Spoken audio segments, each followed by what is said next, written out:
welcome as we are underway here for the fourth round of the 2025 NTT Data INDYCAR season. It's the month of May, and usually we're at Indianapolis, but the last couple of years we take a brief trip over to Alabama. Welcome to Barber Motorsport Park for this INDYCAR Grand Prix.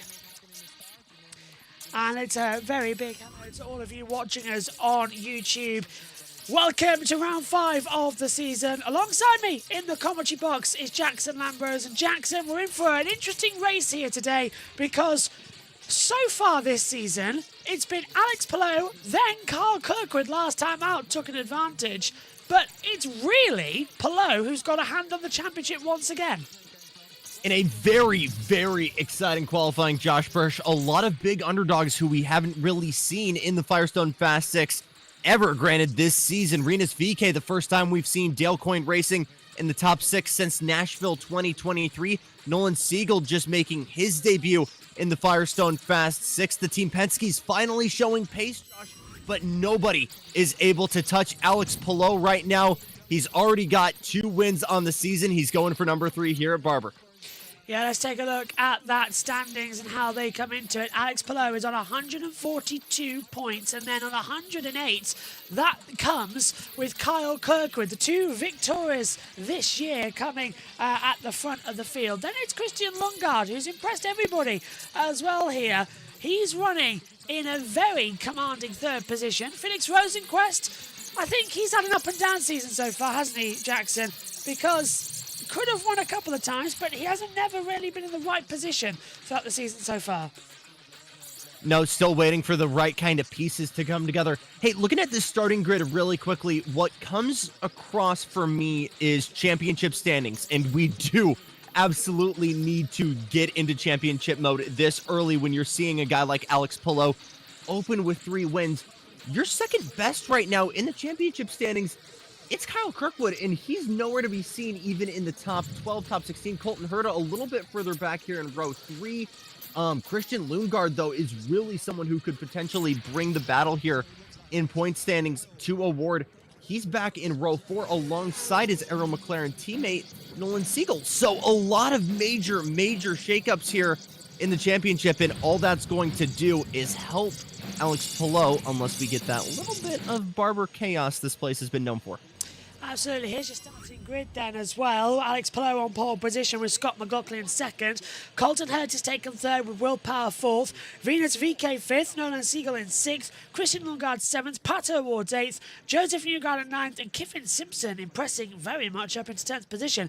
Marcus Armstrong is in 11th with Louis Foster in 12th. Santino Ferrucci is 13th with Felix Rosenquist 14th. 15th for Alexander Rossi and 16th for Callum Eilert. Christian Rasmussen 17th. Kyle Kirkwood 18th. Connor Daly 19th. And David Malukas 20th, Graham Rahal 21st with Stingray Rob 22nd, Marcus Ericsson 23rd and Robert Schwartzman 24th, and scroll down to see 25th with Jacob Abel, Scott Dixon 26th, and Devlin DiFrancesco in 27th position. A lot of alternates and primaries, Jackson, but there's a sunny but cloudy atmosphere around us here. We should be in for an interesting about hour 45-minute race. Seems like anywhere you go right now for any racing in America, rain, it has been at least somewhat of a threat. Obviously, some big stuff yesterday.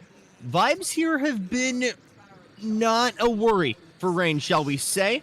But obviously, this place has had some major, shall we say, viral storms popping up briefly. So it's definitely not possible. Strategy-wise, I'm thinking it's a black race. We know how hard this place is when it comes to tire wear. But we know, obviously, how much that the newer alternate compounds can help on additional lap time. But I think very much you look throughout this grid, the vibe very much is start on the blacks, finish, if you have to, on the alternatives, but try to sneak in a stint in the middle to try and leapfrog someone.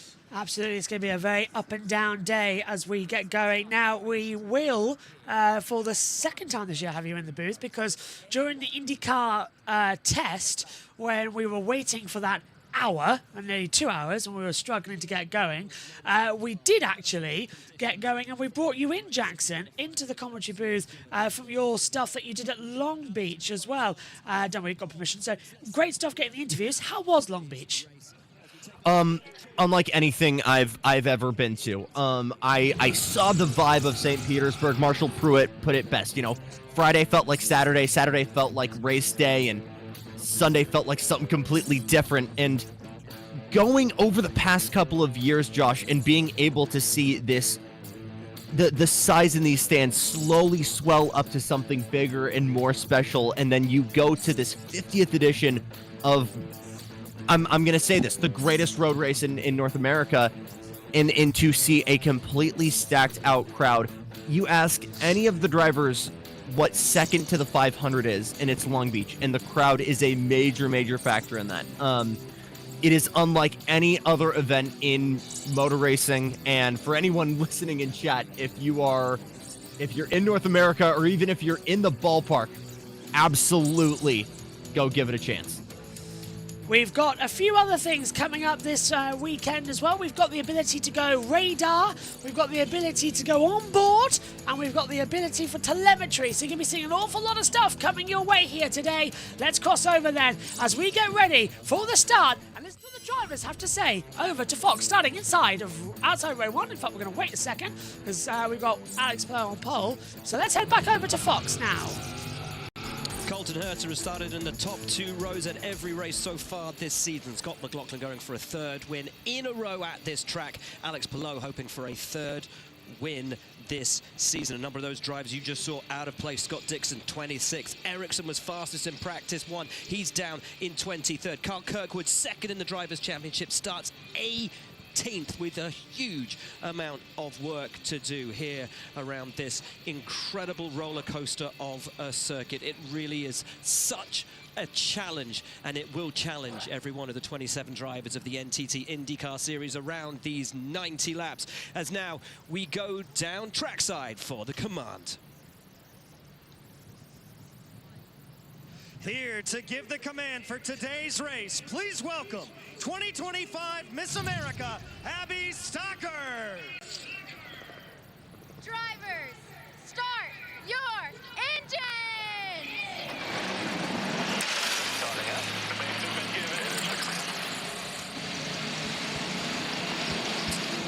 And as engines are fired up, we're getting ready to roll here in Alabama. We'll be back. Let's check in then with Tom Gaymore. So there's been plenty of talk about the lack of cautions in the last 2-3 races. We've not had a caution since lap 1 way back at St. Petersburg, 249 green flag laps. Well, you'll be glad to know there's not going to be much talk about tyre strategy here today. The red alternate sidewall tyres, well, we think they are the same tyre that they had here last year with a new black sidewall tyre, which is the harder tyre. Of course, they have to run both compounds in the race. It's a 2-stopper on fuel save. It's a 3-stopper if you're driving flat out. The last 2 years have seen a 3-stopper win. It all depends on the cautions, but we think it's going to be a red race. We haven't seen the degradation that we've seen over the last few street races and thermal, of course, here at Barber in the practice sessions and in warm-up. So we think it's going to be a red race, but interestingly, only the front row are starting on the red sidewall tyre. The rest of the top 10 are all on the black primary sidewall tyre. So expect Alex Palou and Scott McLaughlin to have the pace initially early on. If they're on a 3-stopper, we think they're going to go to around lap 20. If they're on a 2-stopper, we think they'll go to lap 26, 28, and so on. But it all depends on yellows. We haven't seen much in the way of cautions over the last few races, and that's because the drivers have been driving under 100% to keep the tyres alive. Now, we're not really going to see that, and this is the most physical, the most challenging circuit on the calendar. Drivers will get tired pushing these Indy cars around this Barber Motorsports Park, so there could be mistakes. We saw mistakes in the test. 8 teams tested here in March. Lots of action. Felix Rosenquist ended up upside down on the wall at turn 1, where we're heading now. We've seen incidents throughout the weekend so far for 1 or 2 drivers as well, and I think this race will be no different. So, lots of question marks around the 2 and 3 stopper. We can't predict that, but we think this is going to be a much faster race. It is hard to win here from outside the front 2 rows. Only 3 times in 14 races has a driver outside the first 2 rows won here. But Will Power has won from 9th in previous seasons. We're about to go green, so let's head back to Alabama for all the race action. Motorsports Park is an 880-acre racing facility here in Birmingham, Alabama. It is a beautiful racing circuit that also plays host to one of the most incredible museums you will ever visit. A stunning array of sculptures around this park, and a place where Penske come to play. 8 wins in 14 races, including 7 for their current lineup. Townsend, Hinch, talk us around this track. Well, I'll tell you what, if you wanted to simulate an F-16 airshow ride without leaving the planet, you would do it on a lap here at Barber Motorsports Park in an IndyCar. This place, super fast, demanding, and high G-loads, James. There is no other lap in the country like one around Barber. No, it really is a roller coaster in an IndyCar. This is coming up to one of my favorite sections in all of racing. You come down the blind hill in 8 through 9. It's almost like the corkscrew at Laguna Seca. And then this blast down the back straight through this flat-out chicane. You're going to be reaching a top speed of 173 miles an hour. But here's why it's so impressive. The minimum speed at 12 is a $164. And you can't see where the track is when you fire it in there to turn 12. It finishes with a triple right apex corner and then a left-hander to finish off the lap. And it's a great lap here. The Honda track map, that is your 17 turns at Barber Motorsports Park. Just moments away then from the start of this race. Let's roll down to pit lane and Georgia Hennery. Thanks, guys. Colton Herta is going to roll off 3rd today. His best qualifying effort here at Barber Motorsports Park. This season, the 26 has yet to qualify outside the top 2 rows, but has not been able to put together a podium finish. Today, Colton wants to capitalize on that starting position, as well as their plan for the pit cycle. That plan starts with Firestone hard tires and a lengthier stint off the top. Kevin. Jarinas VK is starting 5th. Best qualifying effort he's had, and Dale Coyne Racing has had in a couple of years. And what's different, he is the highest starter that has 2 sets of these brand new soft sidewalls. This might be a good day for VK, Jack. Is it a good day indeed? That's going to be the question. Jackson Lambros now with us here in the comms box. Jackson, we're almost ready for lights out, and anything can happen. I'm really actually quite excited about this one. Some great words there from James Hinchcliffe on this track. It's as physical as any other. Qualifying is as exciting as an F1 session in Monaco, and it always brings out great storylines. Colton Herta trying to get back into winning form. Will Power trying to break that drought once more. What can some big guys like Scott Dixon and Marcus Ericsson do from the back of the field? And further back and further to the front, excuse me, what can we see from Nolan Siegel? Let's find out. Let's go racing at Barber. It's round 4 of the season. It's the start of the month of May. It's all ready to go to green flag. It's going to be Alex Palou and Scott McLaughlin taking us to the green flag. Colton Herta and Will Power just behind. Are you ready to get going in Alabama? Pace cars in, eyes to the flag stand. Stand by for action. IndyCar at Barber is green. And it's a good start from Palou, immediately cutting across. McLaughlin tries to come back to the inside. Herta stayed in 3rd. VK already in a bit of a battle. Siegel's dropped back. Lundgaard's in a bit of Hayward. But look at Pato O'Ward. He's just staying there in the McLaren. Not hard to miss him, is it, with the new liveries we've got this weekend? Everyone's safely through the first couple of corners. Newgarden trying to go side by side as well over the top of the hill. And down we come now for the first time into Spider's Web. And everyone just okay. 2 McLarens nearly causing contact, including with Siegel. The McLarens all bunched up, Jackson. Siegel putting the pressure early on here on Christian Lundgaard. Two McLarens going at it. Further back in the field, though, a fantastic start from Felix Rosenquist, working it around the outside down the field as he's trying to work his way down. Here's Kiffin Simpson around the outside of one of the Ed Carpenter cars. I believe that is Alexander Rossi. He backs out of it and gets back in line, but some very, very ambitious moves there from the young man from the Cayman Islands. Further back right now, still Palou over McLaughlin, but now VK already putting the pressure on Will Power. Timing and scoring still having issues, no tracker at the moment, and also sector times way out of position. So timing and scoring still not 100%. We'll do our best to bring you the race as it comes. Palou leads from McLaughlin. Herta, Power, VK as we complete lap 1. Down we come then immediately, and that was already one of the premies. Two premies side by side now together. Bangs out driving there for Jacob Abel, trying to get some moves early on. The Premas being a major storyline of this weekend, Josh, as both of them were proving to be knocking on that door of the top 12. So we'll see how those two go at it, and we're going to see how the top two are going at it right now. McLaughlin putting that pressure on championship leader immediately. He won this race last year. He hasn't stood on the in victory lane yet in 2025. He's trying to be the first one for Team Penske to do so this season. He is not stopping, is he? McLaughlin on those alternative tyres, the same as Alex Palou. Penske versus Chip Ganassi then as they come up through the section at the top of the hill once more through turn 12. And again, I'm just looking further back. I'm surprised at Dale Court Racing. Venus VK hold on to 5th position. Palou, though, fastest up of the race on a 109.878. Remarkable. With 90 laps we have to complete. It's already on to lap 3.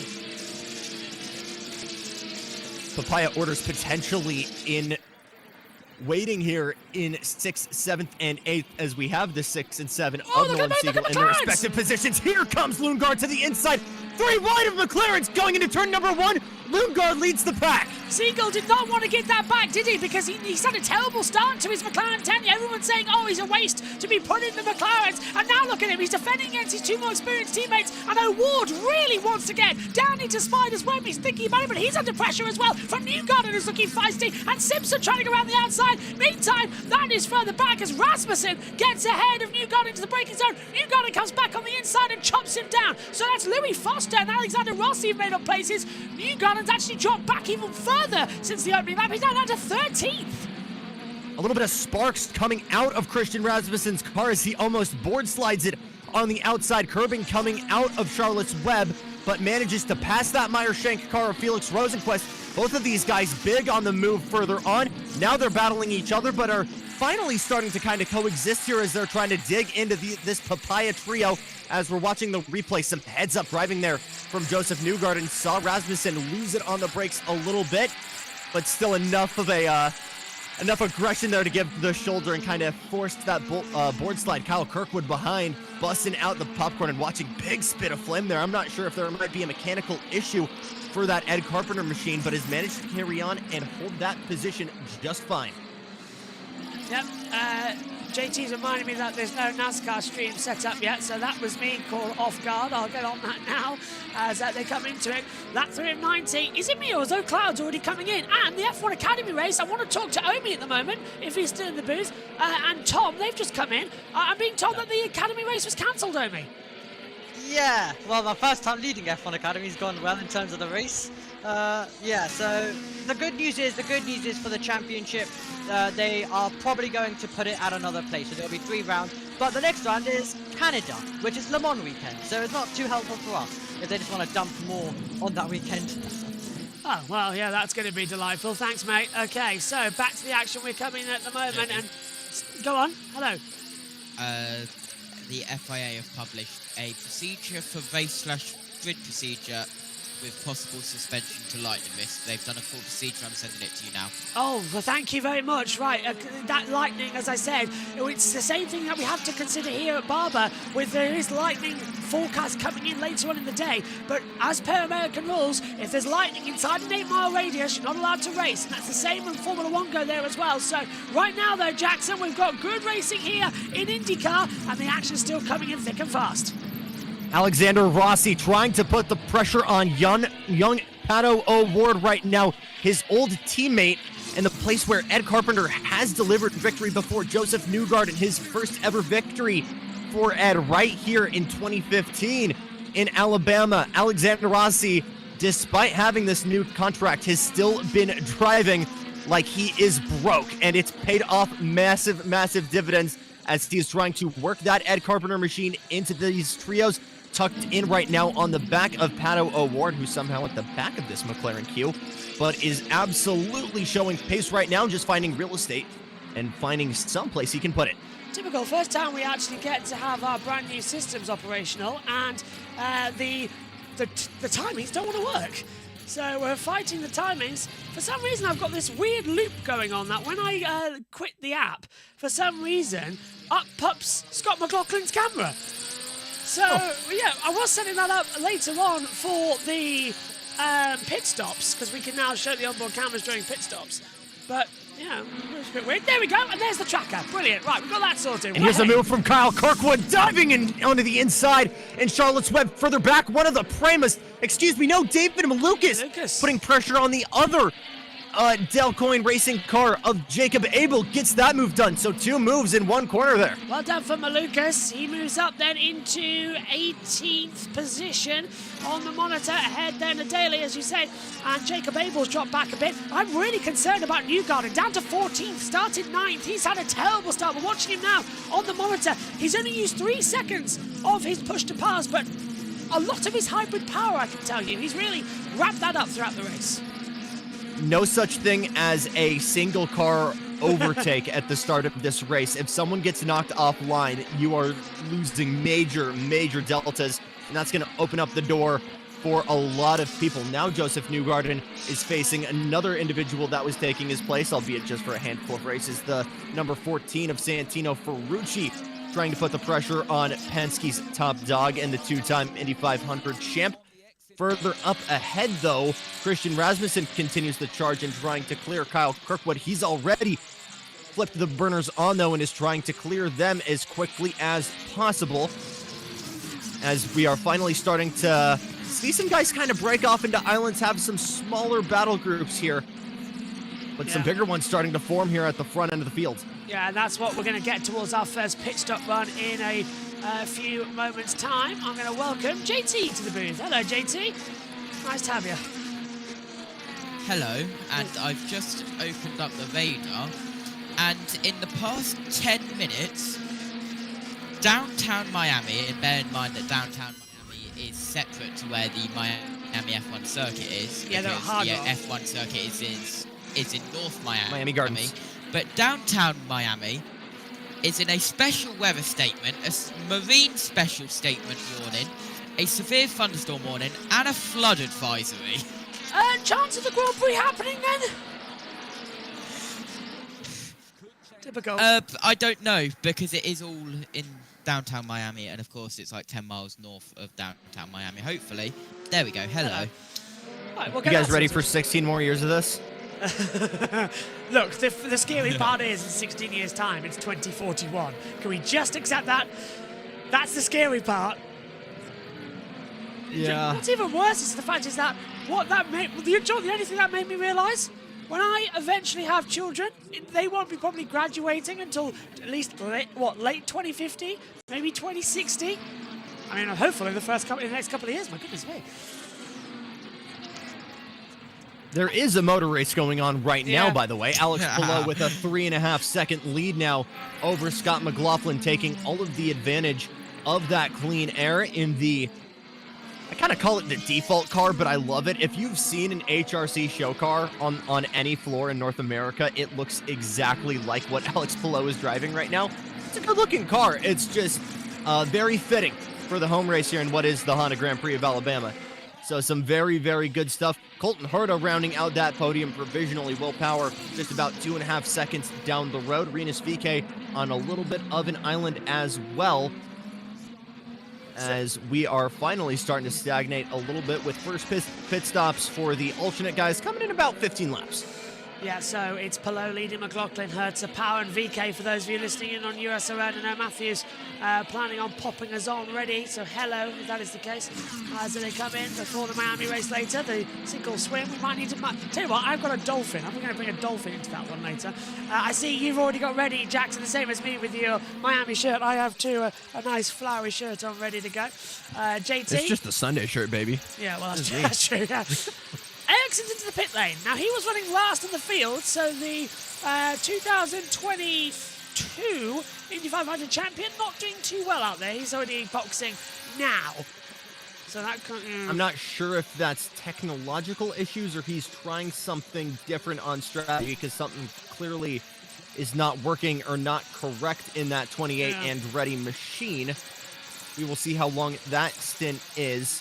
But Scott Dixon not in any better condition right now, just up the road in 26th, and was kind of always a top contender for being a hard charger, but has not been able to really get any movement. Quick movement in the 28 box, though, moves over from the primaries to the alternates, gets a tear off away from that windscreen, and some very, very quick service there for the 28 Bryant machine.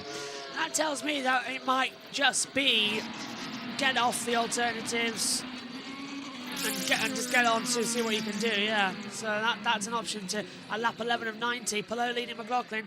You can see the full timing list alongside us. We've spent a couple of years perfecting our new timing tower. Now we've got, to explain it to you while we have a little bit of a lull, you've got the positions of the race, the number of the driver, the name of the driver, if they're active on the circuit, if they're in the pit lane, or if they've just set their best up of the race. Then we have the gap to the leader, and then we have the interval between each driver, followed by what tyre compound they're on. That's what's on your screen alongside us here in the commentary box. And as we stand, the top two on the red tyres, the alternatives, then it's the blacks that are coming through for quite a lot of the field. But Hertz 6 seconds back already. That's the disadvantage of running the blacks this early in the race. You lose so much more time when the track isn't arguably at its best.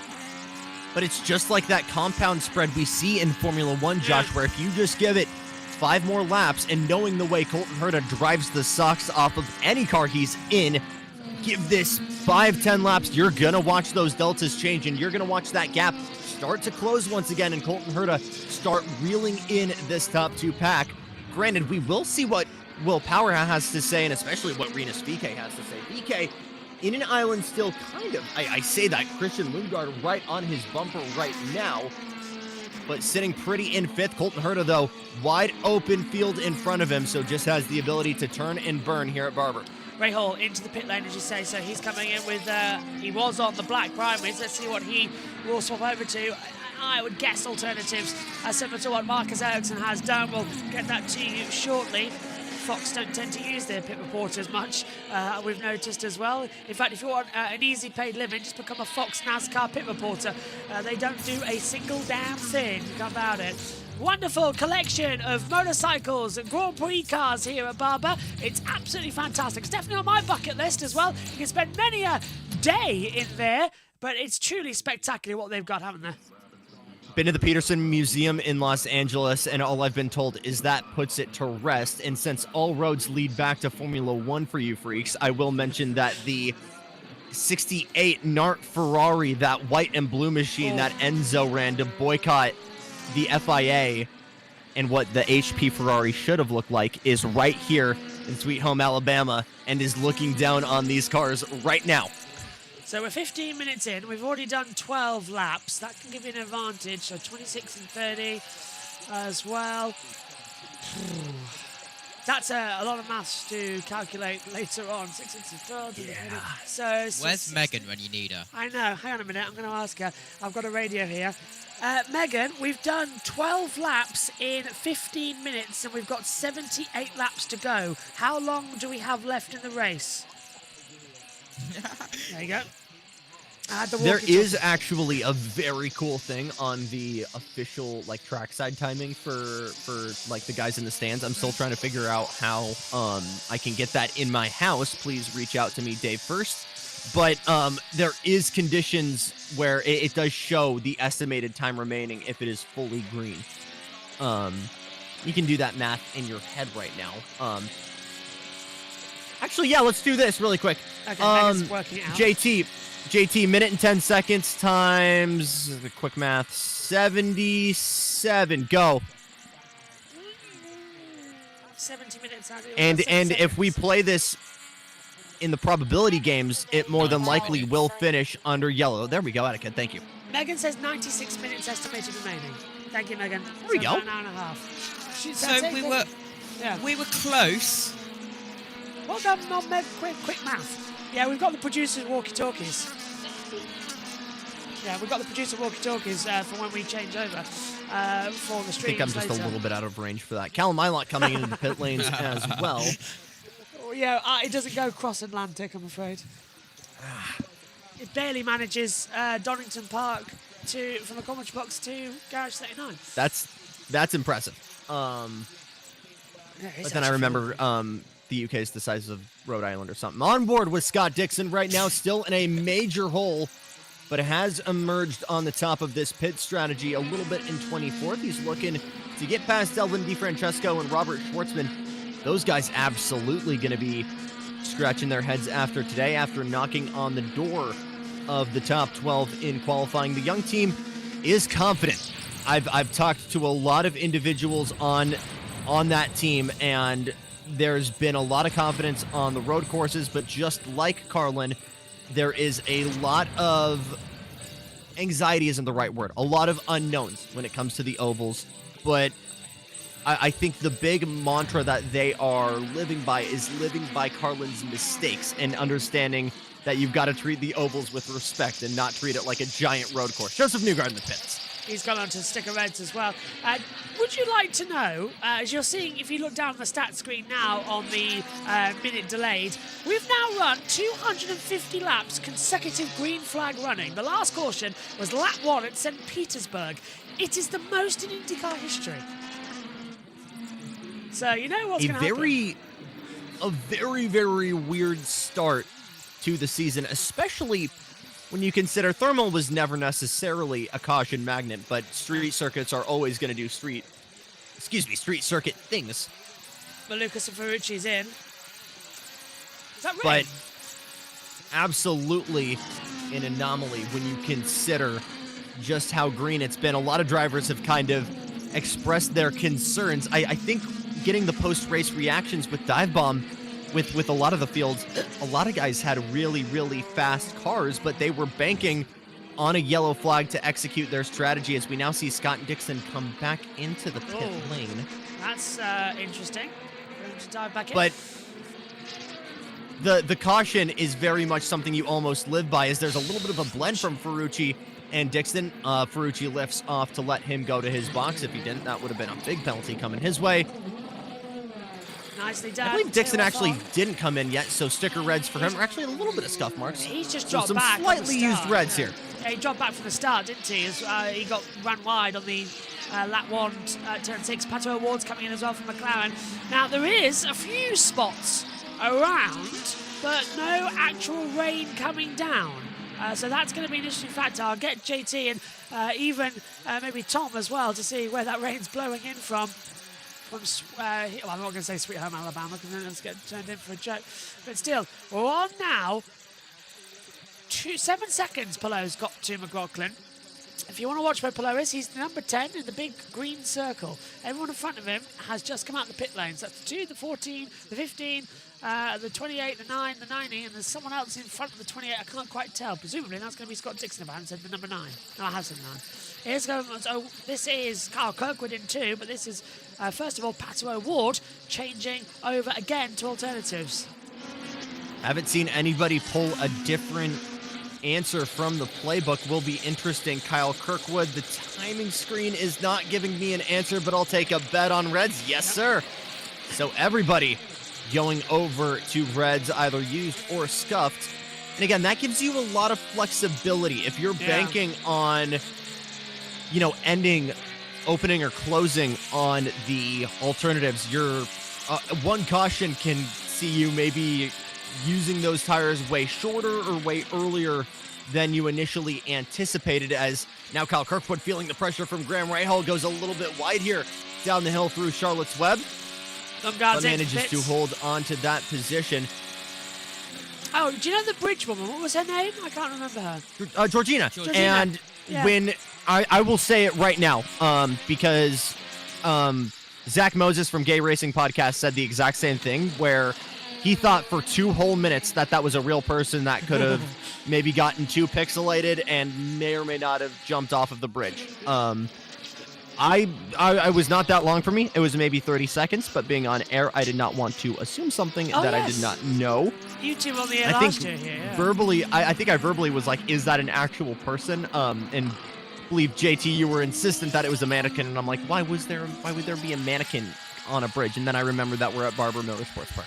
Yeah, and it was quite hilarious actually, because I wasn't in the commentary box for that event. I think I was actually, where was I? I don't actually remember. There's the Barber Vader for you, by the way, JB. Yes, I remember I was at Donington for the opening round of the touring cars, and we ran. It wasn't insanely sick, or was that a couple weeks before? No, I was at Donington for the opener of the, but we ran really, really late. Like, we didn't finish until like 7 o'clock in the evening because of the rain. So you two just had to do INDYCAR without me. Interesting moves from Team Penske, as again, these guys are starting on the red, so they'll go straight over to the harder primary tires. So a double stint for them to end. We're going to see where he blends out relative to the field. He's looking for clean air right now, and will blend in right in front of one of the Primas and Devlin DiFrancesco. Will Power not so lucky, as Devlin is right in front of the man from Toowoomba, Australia, as we have, don't freak out, that's not from rain on your onboard cam, Will Power. I don't think. I believe that's from your water nozzle, making sure you don't catch on fire when we put the nozzle in. Has he pitted yet, Power? Let's just double check that. Where is he on my list? I believe he just came in with his Penske teammate, yes. Yeah, he has. Yeah, so that is not rain, which is great news. And JT's just shown us the weather radar as well. It was all clear, wasn't it? Just a few little droplets around? Yeah. Am I able to dip out for like a minute or two? Yeah, I'll go back. No. I'll go back. No, you stay. I'll go batter screen. Go on, we're fine. Right, we'll go down pit lane. I'll be back ASAP. On the harder compound, he's got a sticker set of softs coming out. Remember, he's got 2 of them. Little bobble, lost a second or 2 on the exit from the pit box. There's a big little bottle there as well as they come in. They all know what they've got to do, and it's going to be chaos breeding chaos situations right now as in as well comes. That's the 8 Will car. still be enough for Kiffin Simpson. Major problems in the 8 box. Had to go back up on the jacks to retighten that rear left tire. And what's been such a good day and what has been building up to such solid results for Kiffin Simpson, a major wrench thrown in the gear for that man's race. Will be merging at best 21st. Yeah, that's spot on as well. That is a disaster in the making. Malukas can be right there too. There's your race leader, Alex Palou. He's already catching up to the back of one of the lap cars. Can't figure out who it is. I want to say it's Marcus Ericsson because he's the next one on the list. Could be, I lost just ahead in the Prima, so yeah. Timing tower is not what... Dylan DiFrancesco's coming in. We've got sensor issues for Callum Ilot's 19. Now it's come back on in the middle sector. He's not showing on the Delta through sector 3. So he's... And if that's too much of an issue, that could warrant a meatball flag or perhaps some kind of... I think that would warrant some kind of penalty, whether it's financial. I don't think it would warrant a meatball because it's not necessarily endangering other drivers, but improper fitment of electronic equipment is absolutely something that will be looked at by the techs. And looking at the way Alex Palou, major tangent here, looking at the way Alex Palou drives this, and I've talked to Colton Hurd about what it's like driving an IndyCar on the limit, and you think of the major wings the downforce produces, and you're thinking, oh, it's feeling like you're planted, like you're on rails. The way him and Joseph Newgarden have described it is like you are strapped onto an AIM-9 Sidewinder missile and you are just kind of using the tires to kind of guide it. These 4-wheel skates, the power slides, like what we're seeing right now from Alex Palou, and being able to manage that through the tire wear, it's just directing, suggesting where the car is going. There is control, but at the very best when you're driving, it looks like an illusion. Colton Herta in the pits, going over to the primaries, or the alternates. This will be a stronger run. Maybe Jamie. Georgia. Well, I couldn't hear Judge anyway, but she was there. Judge Henry will be back with us here as well after the birth of her baby. And she'll be back with us for the Indy 500 coverage starting next week with the road course race as we go triples. In fact, the whole month of May, you've got something. The next 5 weekends are all, yes, all INDYCAR. Just the way the month of May is intended, and I know it feels weird seeing IndyCars somewhere that's not Indianapolis Motor Speedway in the month of May. And I don't want to call my shot too early here, but chances are looking good that potentially the calendar slots for the open test and for Barber could potentially switch for 2026. Oh, yes. So we just have an open test to kick off the month. Barber goes earlier, so you go straight from Long Beach to Bama. Only one unload of the cars into Indy. It's a lot less logistical nightmares. Everybody in the teams are rooting for it, so we shall see. Lap traffic now finally becoming an issue for Alex Palou, trying to tiptoe around the 45 of Devlin DeFrancesco, still not able to clear him, as he is the last one in this initial stint to not come to pit row. And whether this is going to majorly hurt or majorly help Alex Palou, we shall see. The fact that he's been able to go this far on the alts is definitely surprising me, although I'm not sure what the condition of those tires are compared to the remainder of the field. Granted, this might be the time for him to pull the ripcord. Just been told that the FIA are preparing ulterior measures to have an F1 race, including the reduction of the event. So we might go to a timed race. And also been told that despite the FIA said we can't do a race later because of an F1 activity on the track, do you know what the activity is? The Lego F1 cars have gone for a drive around the circuit. Yes, Lego F1 cars. Down pit road as the race leader comes in. Back tires, and you saw the slide a little bit earlier. They're also going to take a turn and a half of wing out of Alex Palou's car. So far, so good through the beginning. Then you saw that slide. It got a little bit loose. They're going to make a slight adjustment, and he's down and away. Couple of turns on that front wing. Not bad there. Palou will come out, so Armstrong's taken the lead of the race, and it will be Rosenquist in second. Palou will filter out there. Stingray Rob coming down towards turn 3, and he gets out ahead, so Stingray cannot find his way through. Marineville definitely not on battle stations there. He's still in 4th. And something else we've missed, Colton Herta able to leapfrog Scott McLaughlin. Herta still to pit, by the way, as we're taking a look back on some of the issues as the Andretti-isms continue for Kyle Kirkwood. A little bit of a bobble here for the 6th of Nolan Siegel, failing to get that right rear on a misplaced lug nut. And then the big issue we saw for Kiffin Simpson, not able to get that rear left on. Same issues for Louis Foster, the young rookie, able to get that 45 into the top 12. A major lighthouse moment for RLL, who's been trying to find pace all season long. So a lot of over-ambitious moves on the pit lane, costing some major guys some position. Rosenquist and Stingray Rob have come into the pit lane now, so they will be changing over from the alternative tyres. We're riding now. Here he is. This is Stingray diving into pit lane. Oh, and the 83 and the 51 side by side down at Charlotte's Web. And at the inside, Jacob Abel making the move, and he's going to get past as well on the outside line. That's going to be tight. Welcome back to IndyCar. Robert Schwartzman gets done with both of them. Clears Jacob Abel and gets done with Devlin DeFrancesco, who's having a terrible, horrible, no good, very bad Barber. But some great moves right now for the young man, the rookie for Prima. Yeah, Jacob Abel couldn't do anything about that there. It's bad for Devlin, but yeah, welcome back for Robert Schwartzman. He's doing a great job there. He's now chasing down his teammate Callum Ilott. Marcus Armstrong has come into the pit lane, and suddenly the race is bubbling again. Jeff Simpson trying to put the pressure on David Malukas. That blue and white car is actually Connor Daly in alternative colors this weekend, as now some other cars trying to get Scott Dixon and Stingray Rob. Stingray Rob trying to put the pressure on going down the hill. Dixon goes to the middle to defend. This will give Stingray an opportunity to do the undercut, but will go back in line. So down we come once more, keeping the atmosphere of this race tense as more tyre flare gets thrown up in the air as it comes down under the bridge there, where you can actually walk and see visibility of the track from that angle. You're very safe at that height and through the protective mesh that the sections covering the actual road course. Through we go again. Palou leads. Herta into second. McLaughlin third. Power fourth. Into the pit lane has come Marcus Armstrong. So Palou leads on the primary tyres. He is He's 4.827 seconds to Colton Herter. Okay, so looks like settling everybody because it's Alexander Below who's going to take this one as well. The Spaniard has domination.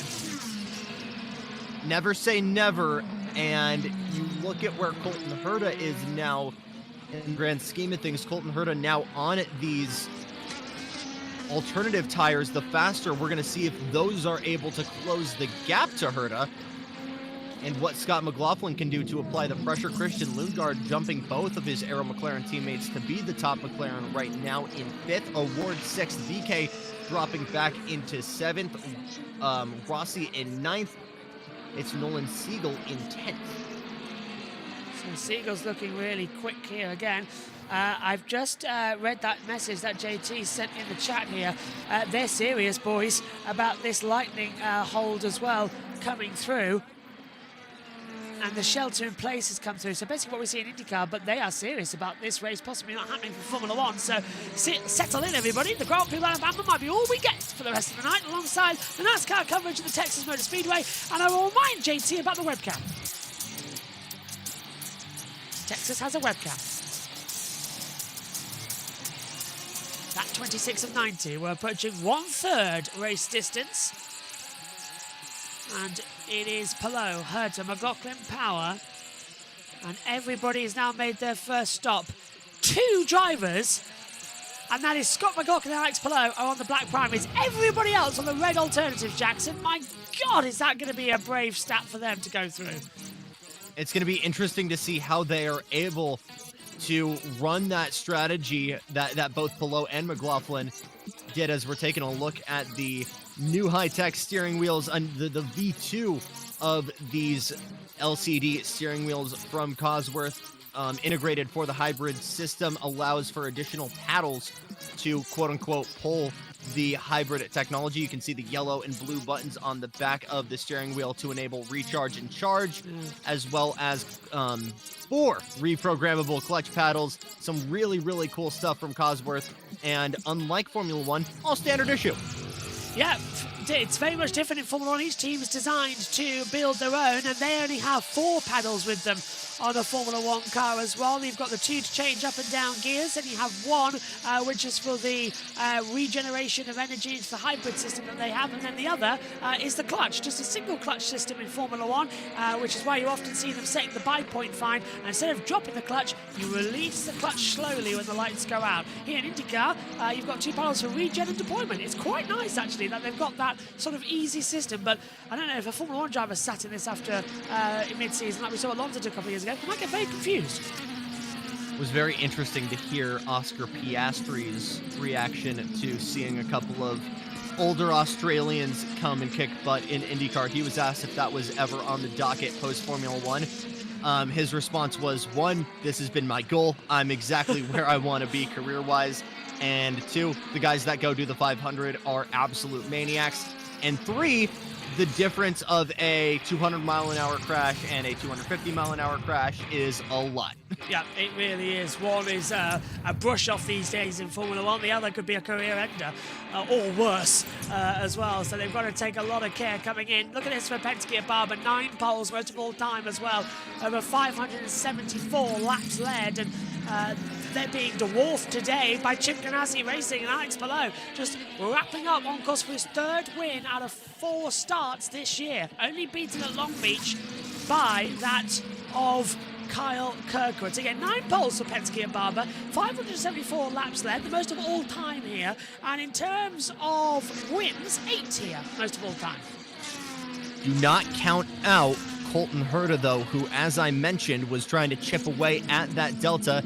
He's done just that now and has gotten it to just over 5 seconds from nearly 7 seconds a couple laps ago. So is closing that gap, but again, with how quick those tires wear off. Oh my goodness, a big dive to the pit lane from Santino Ferrucci. Almost got into the rear bumper of Newgarden in doing so, but will finally throw the flag. I think he's been the longest one to make that stint work. Yeah, it's his second on stop. These tires, as we'll go back to another set of alternates. Some interesting moves here from the 14 box. That's a 3-stopper as Ferrucci is back on his way. So it's going to be a 4-stopper for him today. He's on the 4-stop strategy. because he'll take The way things are going, yes, that's a guy that's absolutely looking for a yellow. Yeah. And just kind of knocking things off his requirements so that he can cycle to the front when everybody else has to go serve and be like, oh, well, I haven't gotten this compound yet. So good stuff from Santino Ferrucci if the cautions and if the conditions go their way. Again, a lot of guys in Long Beach were having a strategy evolving around the inevitable caution that never came. And as we get to a third here, it might be possible we don't see one here. Yeah, this is the sculptures around the circuit. It started with Charlotte's Web here at Barber, and now it's added over the years. We've got King Kong pushing down a bridge. We've got the dolls underneath the bridges, and then 2 kids are sat at the entry to pit lane. Lady of the Lake as well. Oh yeah, Lady of the Lake. Who's kind of like Nessieing out, get the knees in the face in there. I forget the whole story about it. It's an art project, about the backstory of a lot of this stuff, but it adds to the spectacle of this whole place, and it's what makes this still such a bucket list place for me as both a fan and a media guy to just go and go a week early, walk around, kind of check every nook and cranny of this place. I'd love to do a track walk here. I think I'll get lost for days. I'll take a tent and camp out there as well. However, never ever camp at Indianapolis or be anywhere on Indianapolis when it gets dark. Oh, honestly, when it gets dark at Indianapolis, in the infield section, if you're alone, scary stuff happens. Scary. You think the entirety of that is the Coke lot, and it's not. On board with Christian Rasmussen, trying to close that gap on Louis Foster and Graham Rahal. Graham Rahal making the charge forward here from 20th, currently running in 14th. Felix Rosenquist just a little bit further up the road. Louis Foster, who had his first ever run in the Fast 12 for Rahal, Letterman, Lanigan, was looking incredibly strong, had a little bit of a bobble in the pit lane, and is in damage control. He's still the top running rookie right now. So we're riding with Sed. As we come through, now we cut back. It's just Stingray Roll. Freedom Service Dogs highlighted on the aero screen there, as well as Good Heart. If I asked you which Stingray he is referring to in his name, what do you think the namesake was? I would presume the car. Parents are big Corvette fans, have a collection. Actually own a museum out in Iowa with a collection of the Corvettes. So big Corvette family. Not based on the sea creature in a landlocked state for all of you complaining about that. Indeed named after the car, which makes a lot more sense when you really think about it. No, it's named after the 1960s Jerry Anderson Stingray puppet show. Oh my God.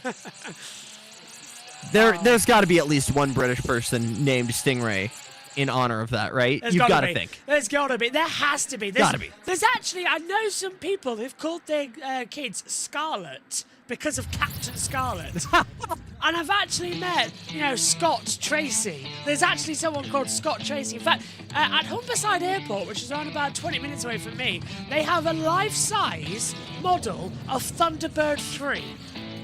Oh my goodness. Yeah, and I love it. But yeah, so that's two guys on track right now. I don't want to totally kill you right now, but we do have a queue kind of developing here because Scott McLaughlin on the primaries is kind of hemorrhaging a lot of guys on the alternative tire. Will Power, Christian Lundgaard, Pato Award, Venus VK, all kind of in a freight train behind the key. We were just on board with Pato Award, the caboose of that freight train, as they are all kind of starting to accordion. Further back in the field, Scott Dixon, still in damage control, has gotten back up into 21st, is trying to clear Marcus Ericsson. Two guys that we're very used to seeing in the top 12, top 10, are not having a great day right now. And we look really quickly back up. Really quickly back up to the front of the field. That pace is finally starting to fall off now for Colton Herta, as that goes back up to 6.5 seconds in a Max Verstappen-esque day thus far. Oh, don't say Alex that. Palou. We've got 2 hours, hopefully, of a wet Miami to come yet.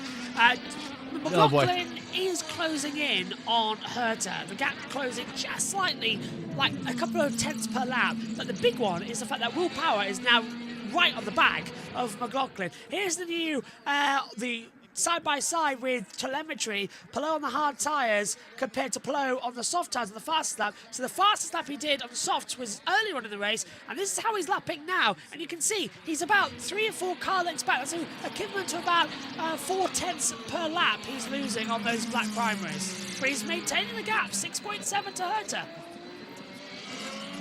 It was as low as 5.5 seconds, and that fall off, I'm seeing the fall off in it because again that's starting to fall once again for Herta.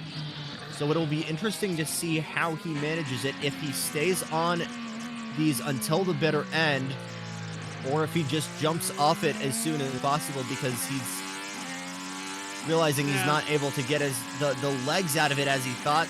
Maybe jump straight over to the primaries. There's your gap on screen right now as he just now gets onto the back straight. Okay, we're 4 races into Fox's coverage. It's improving. It is improving. It's been fantastic. Yeah, but for God's sake, just the lap counter bugs me because it's saying laps complete, not lap we're on. We're on lap 36. It's just said that we've completed 34. It's out of order. Well, we got the TV lag also. That's true, but watch when it goes to 35. It's still wrong. We're only about 10 seconds back. It's not that bad. Look, there you go. It's lap 36 now, but we're completing 35 and 90. So they've just got the wrong one, and it bugs me every time. We stayed green. We have stayed green as we are approaching the halfway point of this race. How about Felix Rosenquist up into 13th? I was talking about the teammate Marcus Armstrong, who has been having a brilliant race thus far. Just having a quiet Sunday so far. Letting other guys battle around you and pouncing on when they're loose, when they're offline. Keeping it drama-free. It's not Good a bad for the driver, race. even better for the crews. Yeah, it's not a bad race. Scott McLaughlin looking to maybe stir that pot, though. Yeah, it's not a bad race, this one, actually. There's a lot of strategy involved, akin to what we see in F1, but it feels like very much we're in a hold period at the moment with only 2 drivers on the black primary tyres. Everybody else trying to make this run on the alternative red tyre as long as possible. We've gone 7 minutes since Farouche came into the pit lane. The last pit stop window ended around about 15 minutes ago, so that's not a lot of laps to complete around Barber. It's around about 12. So we are gearing up for our next pit window to open in the next 5 laps. I'd say at half distance, around about 45 to 50. That's when we'll see the next lot come in for pits. Primaries, they could probably go to lap 55 to 60. And then fuel is going to be a bigger factor in that. That's why we saw even guys on the primaries duck in the mid-20s. So what's interesting to me is, yes, we do have everybody on these red-walled alternatives. And while they are all faster and everyone's kind of on even ground, this is where tire management becomes a major factor. How are these guys treating the tires? How are they managing it? How much are they eager to stay in this position right now and overdrive the car, or are they trying to stay out and kind of play the long game and just sacrifice a little bit of that lap time? Instead of letting the tires decide it, you're letting your driving style and how aggressive you are behind the wheel decide it. Because the cool thing about the alternatives is, yes, they do give you more speed, but they are very, very reactive to how you drive it. If you're scrubbing the front tires like crazy and just asking everything out of the fronts, you're going to chew through them immediately. You go a little bit more reserved, it's going to treat you with a little bit more lap time, a little bit more longevity. It's obviously, you're never going to get primary numbers out of it, but it's very, very reactive to how you treat the car. Into the pit lane, Graham Rahal and Kiffin Simpson. They're going to drop down from 17th and 20th respectively on our monitors. So they change over right now as we gear up. On board with Scotty Mack running in 3rd place as he comes down into Charlotte's Web and pulls it back up. Now we're swapped back as well, riding with the McLaren of, I want to say, is this Pato Award? It's not Lundgaard, is it? This is Lundgaard. It is Lundgaard, yeah. All orange is Lundgaard. You're going to see, if you see any blue on the car, it's almost always going to be Nolan Siegel. And then the black and orange is Pato Award. Really hard to, they just give us the same livery and then just put the driver's name on the aero screen. They haven't got that one up. That's what I loved about the 2017 Formula One cars, man. I thought that was the coolest thing in the world, the number and the flag. Yeah. So easy to identify. We have trouble now with Yuki Tsunoda and Max Verstappen because they have virtually identical helmets. The driver tracker's come in so useful this past year. I can tell you that right now. I mean, you've got the TV cameras, and obviously some different markings on the T-cam, but that's not doing too much. And that's not easy to mark out. Felix Rosenquist to separate the two Shank cars. You do have the yellow end plates on Felix Rosenquist's machine, the 66. So that will make it a little bit easier to differentiate on that end. Look at Penske. Penske did it, right? Look, power, straight away, power. Okay, well, that's also easy because those guys are almost always running different cars. I will say that, but Newgarden and Power have both ran Verizon cars before. They were all running red cars for Long Beach. They do make it easy for the onboards, I will say. Yeah, Long Beach was not fun, I can tell you, from JT and Tom's perspective, trying to identify them on lap 1. JT's nodding in agreement there, just ever slightly. It wasn't fun trying to identify. Well, it wasn't fun trying to identify the Penskes, was it? Lundgaard and Newgarden in. It was all right. When are you going, by the way, for NASCAR? We are connecting in 27 minutes. Lovely. And Omi, I presume you're going to be covering the Formula 1 at 8:15, and then the pit lane opens at 8:20, and you're going there? You can't hear me, probably. Into the pit lane. Lundgaard in, and we'll jump over to the primaries. Another very interesting strat call. Newgarden slips into the box right behind him, does the absolute vice versa, and goes from the primaries over to the, goes from the alts over to the primaries. So this will promote Pato O'Ward into the top 5. Will Power up into 14th. And that gap between Palou and Herta only getting bigger once again. Herta 7.5 seconds back. Down then comes Dixon, who's also down in pit lane. David Malukas. He gets away better, side by side with Dixon. Ooh, big merge. So, side by side on the pit lane. Some slow work from the Foyt guys are going to make Malukas yield that position to Dixon. Yeah, that had to happen, sadly. Although now he's going to come under pressure, but his tyres aren't on temperature yet. Marcus Ericsson. Yeah, Ericsson throws through. Well, Ericsson needs to be thrown a bone, to be fair. He's a lap down. There he goes, put back up to 24th position. And McLaughlin closing him in, who's running in 3rd position right now. So pit stop window might help, but how long can these black primaries go? Track temperature is dropping. And that's Palou lapping. Palou lapping his teammate, Kiffin Simpson. Yeah. And I will say the conditions that Kiff has been thrown to this weekend are not reflective of what is going on in this environment at Chip Ganassi Racing. I think if you talk to anyone at CGR right now, they all work hard. But I know as a God-given fact, no one is putting in more time in the sims and in the gyms than Kiffin Simpson, and we started to see that really pay off at Long Beach. Got his first top 10, was potentially a top 6 car if it wasn't for Christian Lundgaard bringing out that yellow. And I think it's hard to do Barber as a test of pace because this is really such a driver-specific, car-specific track. If you know it, you know it. Power's locked up on Power entry. with a little bit of a lockup. We'll see if that's a penalty. Yeah, so he's locked up coming on entry, double lock, and he also took the curb way too aggressively. In he comes then. It'll be another set of alternatives scrubbed as well. Also primaries. This is the first time we've seen someone try a different strategy, though, as it is primary to primary for Pato. So a lot of guys, potentially going for the 4-stopper here. So in also comes Carl Kirkwood and Pato O'Ward in the McLaren leaving pit lane now. So Palou's still leading. He's increased the gap to Herta by 7.5 seconds now. And that's Pato coming out ahead of Lundgaard, but Lundgaard will be on fresher, hotter, up to temperature tyres that come up the hill and down towards Charlotte's Web. O'Ward needs to defend the inside line. Lundgaard just needs to not show him any room. He's going to go through the two McLarens, nearly make contact. Lundgaard outbrakes himself. O'Ward tries to switch back, but his tyres aren't up to temperature. Still cutting a little bit. Lundgaard shuts the door, but he's still in the slipstream. Late apex, you want to do the wide line. You're asking so much going up the hill. Gravity is fighting you, so running it wide is the right line there, and that's a great move from Christian Lundgaard, who tried to force Pato into the unorthodox way around Charlotte's Web and absolutely cashed it in. That being said, it required a little bit of coexistence from Pato to let his teammate sail by, so I would not be surprised if Tony Kanaan maybe summons those guys to the trailer for a chat.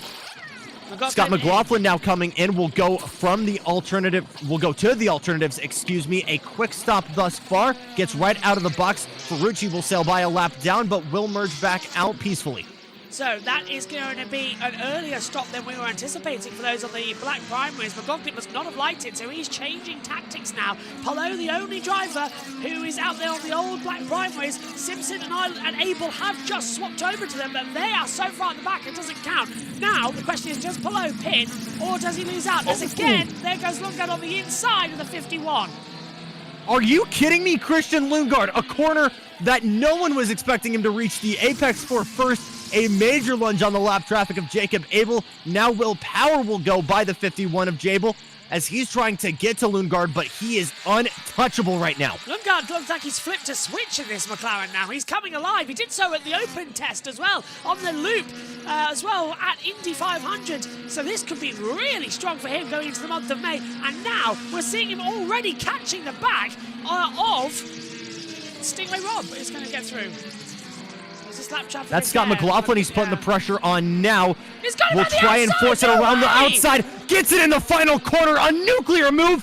And clearing Scott McLaughlin is Christian Lundgaard. Will Power now wants to join the party. No way! You never see a move at the final corner, at the outside, on the exit to switch on the in. Brilliant move from Lundgaard. His tyres coming alive, and he puts a wheel on the grass for good measure. Over the hill, down to Charlotte's Web, and turn 6. Unbelievable. He is laser focused right now, isn't he? This is a stunning performance. Siegel's coming into the pit lane as well. Palou staying out there. He's increased the gap to Herta by 8.2 seconds. Wow! It's shades of Sebastian Bourdais and Scott Dixon battling a couple years ago for that final spot on the podium. Seabass tried the exact same move, hanging around the outside, then letting the script flip naturally so it becomes the inside of that final corner. It requires confidence in your car. It requires a lot of car control on the absolute limit of grip. As we're now watching a replay, it requires some good respect from drivers. Scott McLaughlin was able to read him like a book, knew he was coming, and kept it drama-free. So a little bit of coexistence there from Scott McLaughlin to let him sail through, but absolutely an impressive move nonetheless from this Great Dane. Okay, we're going to let JT head over to set up for NASCAR. What have you made of this race as we are at half distance, JT? Half distance already. It's going quickly here around Barber, and it's been a good race with pit cycle ongoing.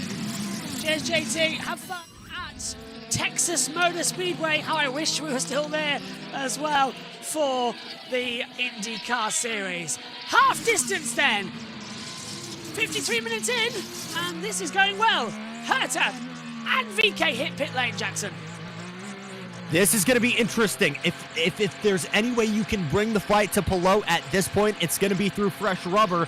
And I think both of these guys know that. Marcus Armstrong will sail through to that provisional second place spot. They're going to go over to what looks like the alternatives and maybe try and stick this all the way to the end. Quick service there from the 18 of VK. Now it's Herta's turn. We'll go over to the alternatives, and some quick moves here will get Herta right back out. Oh, that's the one thing you don't want to do. Quick refire, away he goes. And I was just looking, and I was about to say when I heard the engine cut out, Herta finished 8th here last year, 14th in 23, 10th in 22. That's his only 2 top 10 finishes in this circuit.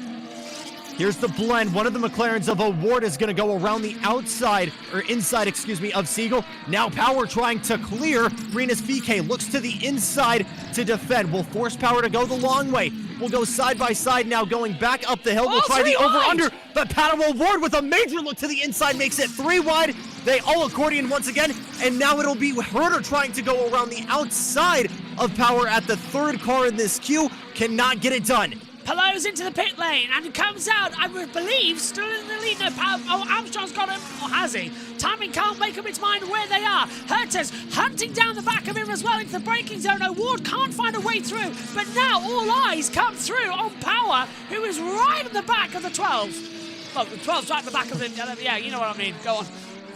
Herta and Power have been battling. Herta and Pato, excuse me, have been battling for the past 5 years. But you've got to guy nearly going on 40 in the form of Will Power, trying to hunt down Rinus VeeKay. He's been in the series for over 5 years, but at only 24 years old, you would find it hard to believe.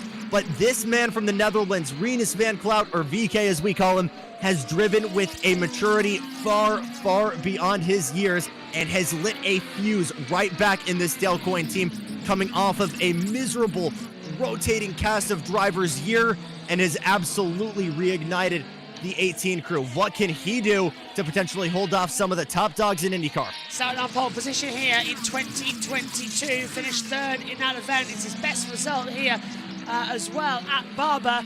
And now we're watching as O'Warden under pressure again, but Herto is holding him down. Right, Rossi's in the pit lane. Louis Foster is running up in 6th place. Let's just throw a little bit to him for a second. Well done, Louis Foster, the rookie, highest place at the moment, doing a stellar job on the alternative strategy. He was trying to wait to see if a caution would come out to benefit him. No has come out. Rusty's barbecue with the beautiful pig's pork roast at the back. And I'd love a slice of that. I'm convinced you would explode if you ate this. Oh, yeah. I just think you being subjected to American barbecue would just do insurmountable things to you. In like the best way. My friend, I cannot wait to try a proper American barbecue. I see videos on my Instagram and TikTok feed of, you know, roasting big things of meat, and I just go, yeah, give me more. So Pato O'Ward still trying to get to Will Power. However, Alexander Rossi saw this battle and said, hey, I still need to get me in this party. He'll sandwich in the middle of Herta and Pato, and will join this now 5-car queue. Everybody trying to chase down Scott McLaughlin. No one able to do so thus far, but now Herta trying to put the pressure on his former Andretti teammate, Alexander Rossi. So holding it down. Rasmussen's closing in once more. Down we go. Herta again in traffic. Not too much of a problem right now. Rasmussen boxing for his second stop of the day. Armstrong is on the alternatives. He'll be boxing soon. Rosenquist coming in shortly too, we're being told, in the next few laps. Meyer-Shank running 1-2, praying that the caution comes. Herta looking for the outside, running outside in that penultimate corner. He's trying to do the exact same move Lundgaard did to clear Will Power earlier on. Rasmussen able to read that, make that number 21 as wide as possible, and that Java House machine still stays in front for the time being. That's not Christian Rasmussen, that's Alexander Rossi, excuse me. I've done that so Rossi much showing some strong pace here, though, in his Andretti days. Has always been good on the natural road courses. Final win with Andretti was at Road America back in 2021. This guy is fast on the road courses. He's fast on the ovals, too. Rossi standing a chance for the 500 again. He was saying he wants to win it for a second time so he can truly appreciate it. He told that to Georgia on media day. Ed Carpenter had the only true Hoosier in the field, both running in the 500 and running his team, has still not won the biggest race. They've stood on the pole numerous times in the form of, well, Ed himself, I believe Spencer Piggott as well, if memory serves me correctly. But Ed's cars have always been fast at the track. You go back to some of the career drives that Alexander Rossi has had at Indy, whether it was for Andretti. You think about the 2018 drive he had, able to overtake almost 7 cars in one corner on the restart. You look back to his recovery drive in what was it, 2022, after his bobble, and go from 20th up into the top 5. He's always been fast at Indy.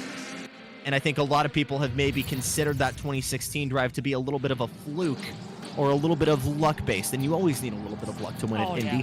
But I think the skill has always been in there, and now the luck is what hasn't managed to come through for him. So he is just a slight realignment of the stars away, absolutely, from getting a second appearance on the BorgWarner. I mean, as we all know, it's pretty much you work to get into a position to win for the last 10 laps. That's all down to luck. Right. 10 laps to go, it's Lady Luck in you. That's it.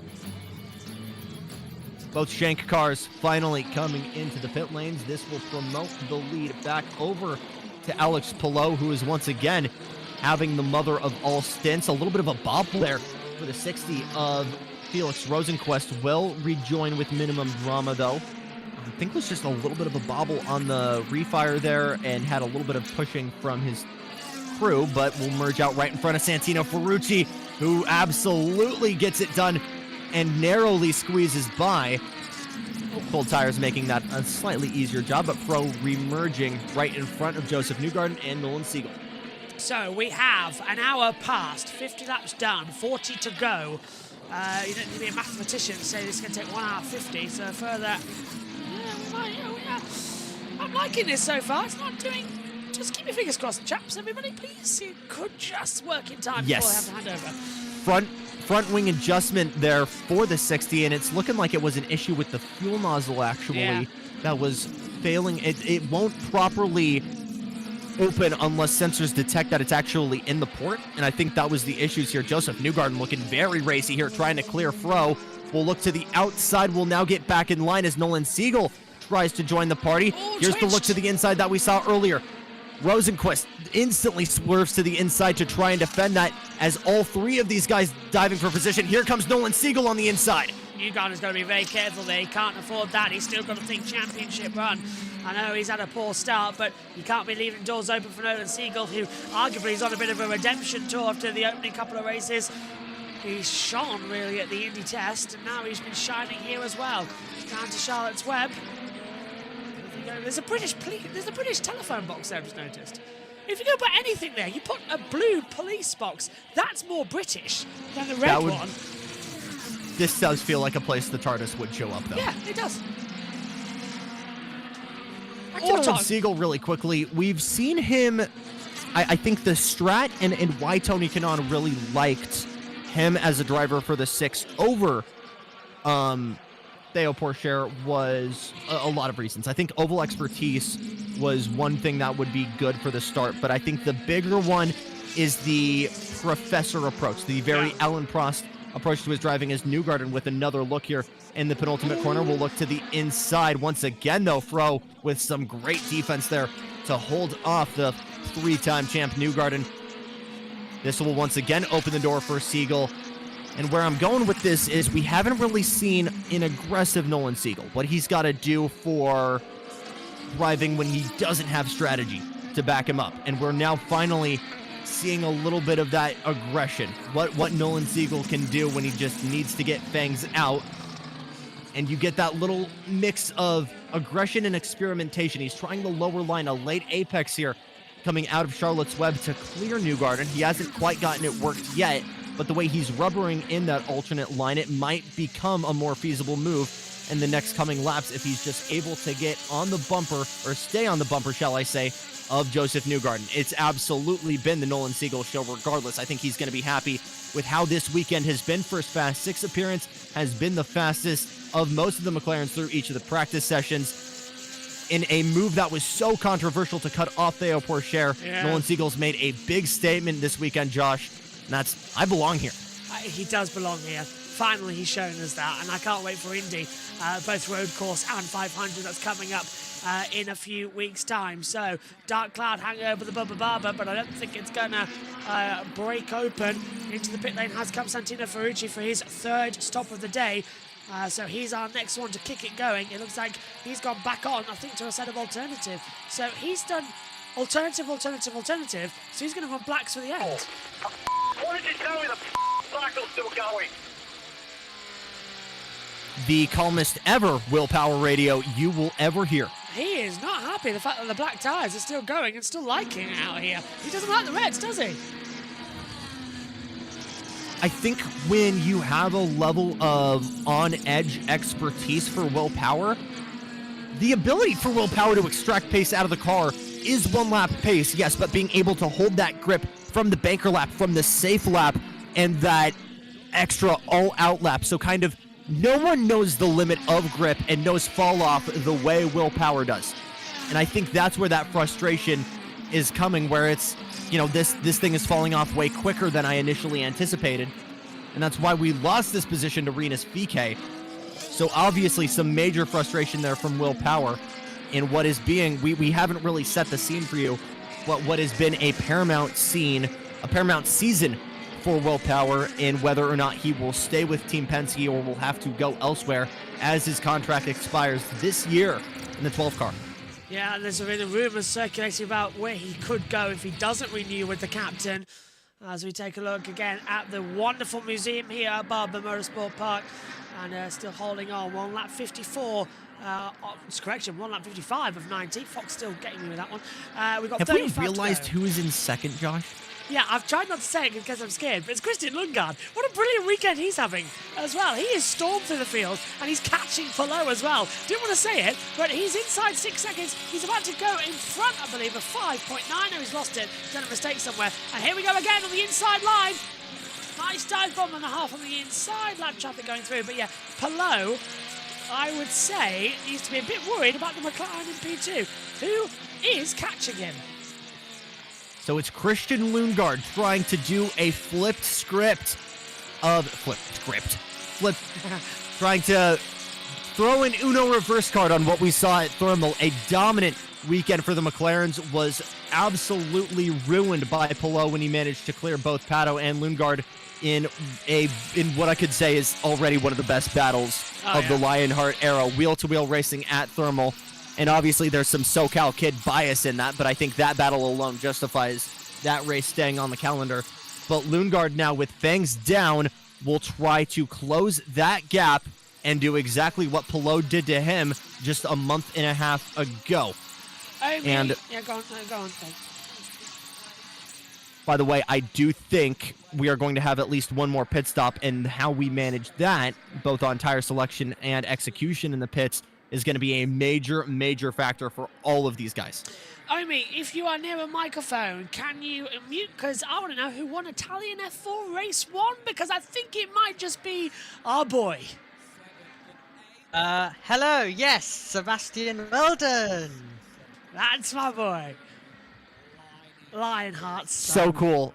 So cool to see him and his brother work up from karting. Oh, cheeky move. And, just kick butt. A very quick move further back there. I want to say that was Santino Ferrucci along some lapped traffic. Cheeky. A blink and you miss it move. That's a very narrow part. That's the chicane after Charlotte's Web. Oh, big trouble. One car off and he will sail off. Will just manage to barely stay out of the wall. That's the MyJack car. That's Louis Foster. Don't cause a caution. Don't cause a caution. He stalled the engine. Ladies and gentlemen, it comes to an end. The caution's going. Oh, he might get going. Go on, my son. Go on, my son. He's got it. Yes! We avoided it. Well done, Louis Foster. He managed to refire the car. Yes! A scary, scary rejoin there. Nearly slid it broadside on the front straightaway. I'm not sure if that's going to be a penalty, but a word from race control absolutely in order for Louis Foster. Granted, being able to get that car refired and rolling once again is always better than bringing out a caution. So some good heads-up movement there from Louis Foster and a great recovery. Recovery, obviously not the day he's wanted. Once again, looking for a top 10 and something else keeping him from doing that. Still the top rookie, though. I was petrified there that we were going to have a yellow, and I thought, no, he's kept it going, he's got it. I'm surprised Aaron didn't just pull out the yellow flag because he's bored of not waving anything with the flag stand. It's like, oh yeah, well, okay, let's put the yellows out. Don't worry, we will have cautions eventually, probably at the road course. And if you're asking if Christian Lundgaard needs it, the answer is no. Has gone from a 6-second gap now to nearly a 5-second gap. Was as low as 5.3. It's 5.5 even right now. So Lundgaard kicking on the burner, trying to close that gap to Alex Palou. It's humping and a bumping time as a brand new set of sticker reds awaits. We're on board with Will Power, who doesn't want to be on this tyre. He's struggling for control ever so slightly. He's twitching around on those soft tyres. And now, let's just see. He'll end on the primaries. We have 32 laps to go, and anything can happen. Oh, this is fun. So some more food for thought here. Your furthest up car right now on the primes is Marcus Armstrong. He's not going to be able to go to the end because of fuel, but it's going to be very interesting to see what he can do from that tire strategy. A caution is going to do major things for him as we're watching the replay for Louis Foster. I'm not sure if there was contact with another car or what instigated that initially. This was an absolute Code Brown moment for Robbie Schwartzman, trying to go around Alex Palou behind as well. You want to talk about a way to really quickly end someone's race? Bang, yeah. Would have taken off as well to come through. So Palou will continue to lead. We're entering now On to lap 60. We are 2/3 race distance here in Barber. Marcus Armstrong from Ironshot Racing coming into the pit lane for his 3rd stop, but he changed to primary. I wonder if this is a fuel run here, not tyres, because you remember Armstrong was very quick on the tyre change. Absolutely. Yeah, this is fuel, not tyre. When we say it's a red race, that's usually because the fuel will go before the grip falls off on the primaries, which is why we've seen so many guys double, even triple stint on the red firewall. So if we do have a caution, that is going to be major help for a lot of people. I think the guys praying for it most right now are the 2 Meyer-Shank guys, Marcus Armstrong, Felix Rosenquist. They can absolutely do it on grip, but it's going to take a little bit of luck, a little bit of caution, and some yellow flag laps to really make this happen, as we are watching Colton Herta here. I think the Fox has just gone to an ad break. On exit. Ooh, a little bit of a power slide there. I want to know who's jogging around Barber Motorsport Park when the race is going on. I saw a guy on the top with the jogging stuff on. David Malukas fighting his former teammate at AJ Foyt. Stingray Rob, a big lunge to the inside. Excuse me, no, that's Connor Daly. Yeah. Juncos to Juncos, side by side here as Malukas puts the power down the inside line on the exit, was trying to make it work, as they will now straighten out once again through the chicane. A bit of a twitch there. He was following behind, got caught in the wake, and the front end just tipped away from him. Watching again. So Daly versus Malukas back ahead. And then we get Marcus Eriksson. What's happening to our order? Armstrong reasserts himself down to 21st position now. He's dropped on that run after his pit stop. Both of these guys, major fan favorites, and you talk about some career-saving moves here for both of them. Obviously, Dave, scheduled to run with McLaren last year, had the broken arm during biking, which became a whole fiasco. But you look at what Connor Daly has done and how he's perfectly managed the business side of things. Polka Dot got him back in the game last year for the 500, and then filling in as one of those dominoes from David Malukas, and Juncos was able to jump in that car and use that to promote himself into a full-time drive. Polka Dot wasn't able to fund him for a whole season, but he's grabbed some other amazing partners. Presiba, 76 gas stations, which brings us that new number. Some great business moves on Connor Daly to keep his career afloat, and he's absolutely driving like he deserves that seat right now, just running outside the top 15, which I would say is still absolutely something that Ricardo Juncos and everybody on that team is going to be happy with. So still down there at the moment at 62. Surely Polo's going to have to stop soon on those alternatives. He's been on for quite a while now. And Lundgaard too, so... What would you do if you were Lundgaard? Would you box before or wait and try and build up a lead? I think it's going to be very, very reactive on lap traffic. I think these guys are doing the math in the pit box right now of saying it's going to take us this long to go in the box. When we merge, who are we going to be surrounded by? Are we going to have clean air? In a more reactive way, as we're now seeing Santino Ferrucci get by Kyle Kirkwood, two guys that have had some beef in the past, but a clean move there will get Ferrucci through. I think it's very dependent on where you're going to blend up, because if you're doing the undercut, you really need to be in clean air to make it happen, especially at a place like Barber. So I think it is absolutely a game of attrition, seeing who blinks first here in the tire fall off. Where's the beef, Jackson? Where's the beef? Well, I'm just calling back Detroit last year when Santino got into it a little bit with Herta and Kirkwood. You've got to know that Simpsons joke. Where's the beef? I was a Family Guy kid growing up. I was not a Simpsons guy growing up. I'm both, to be fair. In fact, me and Megan have got we've got these walkie-talkies in the conference box right now. I stood there at the top of the landing going, Brian, can you hear me? Over. And she was like, what? Yeah, why? Oh, right. She can hear me now. No worries, over. I was just doing the joke to her, and she's like, what? I get that kinda, but I don't get it much. Yeah. Repeat, over.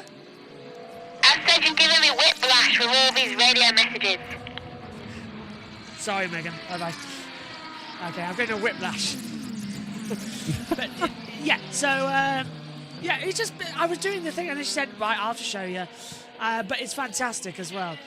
At least, I can't wait for when this is all over. When this is what, Brian? You're going to finish your sentence there, buddy. Over. Over! Pulled him off. Over.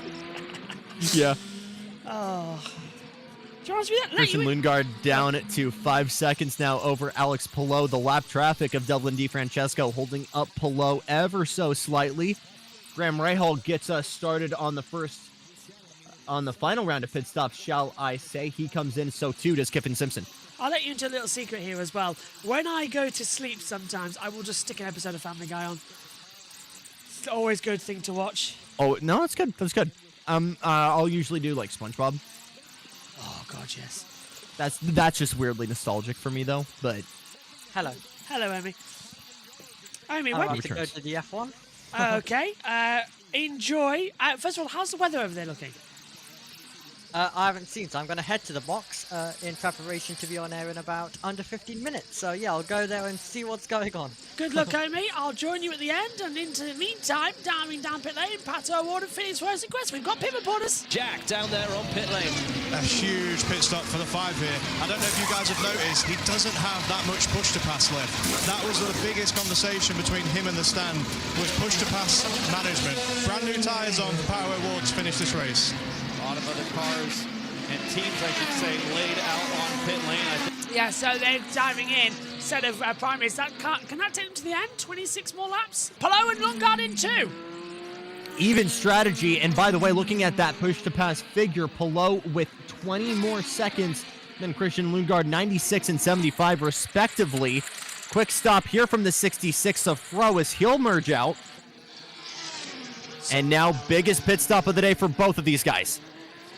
So down they come there, so down pit road. Pit lane right now. And race leader in. Kevin Lee. So we'll see a lot of people come down pit lane at this time, along with Scott McLaughlin, and Alex Palou is down there as well. And in front of me, we see Christian Lundgaard going to a sticker set of softs. Georgia. Alex Palou also going to a sticker set of softs. They are so calm, cool, and collected. Every bit of this team perfect right now. That looked like a Tuesday afternoon at the race shop practice. Yeah, that was pitch perfect, wasn't it? Getting out there, no pressure at all, despite the fact that they're leading the race. Power with some fuel, a quick splash, a longer splash than expected there. He too will go out on the alternates to finish off this race with 35 laps to go, 25 laps to go on the clock. And the blend is going to be very, very important there. McLaughlin holding the lead right now. Palou down to 5th. But I think there's 2 or 3 lap cars separating himself and Lundgaard for that net lead.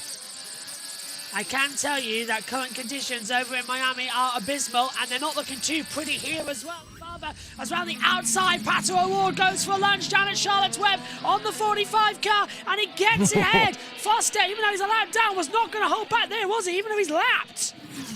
Downhill, off camber, grass just waiting to spin you around. A very tough place to get it done around the outside, but a very good move from Alex Palou to sail by that RLL machine. Good stuff. Rinus VeeKay in the pits. Yeah, and he's having a problem with that bolt look. It's going to be a very, very slow stop. The front right did not get going, and now that's made his best day even worse. You were talking about him earlier on. He's side by side with Nolan Siegel. This is going to complicate the merge for Siegel, who had to lift off to hit his marks as he comes to work. Where is Rinus VeeKay going to merge? He's 6th now. Some other guys still need to come in for service. Rossi, Herta, and others. But this is going to be, at worst, let's see, around 10th. So he will hold on to the top 10 right now. But a potential top 5 day starting to crumble here, unfortunately, for Rinus VeeKay, who is looking so strong up until this point. So apparently the issue with the front, it was the gun did not take the nut off correctly, had to manually retrieve it as Power comes in behind as well. Into the pit lane comes Scotty Mack and Colton Herta. Meantime at the front, that's Power getting passed back as well by Rinus VeeKay. So VeeKay now's got to stop Power getting back ahead. Power with a look to the inside. He's not trying to do a move there. All that's trying to do is rattle the cage of Rinus VeeKay, who's already got a head full of steam after that major complication in pit lane. So applying pressure to a guy who's already starting to see the cracks show. How is VK going to be able to manage this? As in one of the McLarens, I believe, Pato O'Ward slowly turning this into a 3-car queue. So Rinus VK once again trying to become the Dutch Minister of Defense and hold off two of the biggest names in IndyCar to hold on to a top 10 spot. Thanks to the map I'm watching in the track, and the map is super helpful, says Dreams. I hope you're enjoying our coverage in the map over at Barber Motorsports Park, and I hope you're enjoying the race. We have 23 laps to go. Rossi leads from below, and Herta is, well, dropped down the order from finally him getting sorted out, and into the pit lane now comes Alexander Rossi as well. Map helpful. Hey, you know what, Dreams, you've just made our day. Makes our job feel even more special when you at the track choose to listen to us. Jackson. It should also go without saying, and I hate being that guy, but liking and subscribing always helps as well. Just gets us a little bit further up on the algorithm to help find cool people like yourself. So if you haven't done that, we would really, really appreciate it if you did. Alexander Rossi now in for his final stop of the day. This will sort out our front 2 leaders, 6.5 seconds separating Lundgaard and Palou, but where will Rossi merge? Looks okay so far. A little bit of a tweak of the front wing. Rearward took a while and away. Not a super fast stop there, was it? Not bad, but not fast, as the clouds are getting darker over Alabama. Interesting move for Rossi to go on the alternatives, or on the primaries, excuse me, to take this to the checkered. But knowing how these tires are going to fall off, this could absolutely go in his favor. Should we see, I mean, a yellow is instantly going to put this advantage away, but in the final 5-10 laps, when these guys are going to be struggling to find grip still in these reds, it will go absolutely in Rossi's way. So going to be interesting to see what he can do as these final laps develop. Scott McLaughlin, these top 3 are all very much spread out, all about 6 seconds apart from one another, as we are watching a major chunk of Firestone rubber get ripped off onto the marbles. You can see just how much is collected on that part of the racetrack, and that is pretty much curtains. If you drop any tire in there, that's going to instantly lose your grip. Problem is, they haven't been able to throw a yellow and clean up the track, so it's been just getting built up, and built up more and more and more. Power closing in as well now. He's got ahead of Pato O'Ward, but he's closing in on Rinus VK now. Gap back to 1.5 seconds at the moment, but we're still awaiting pit stops number 4. Everyone's done 3. We've got at least 1 more stop, and they'll have to run primary tires, unless Palou favours the reds to the end, but current conditions getting worse. It's getting darker over there, isn't it? I'm a bit worried about these cloud covers.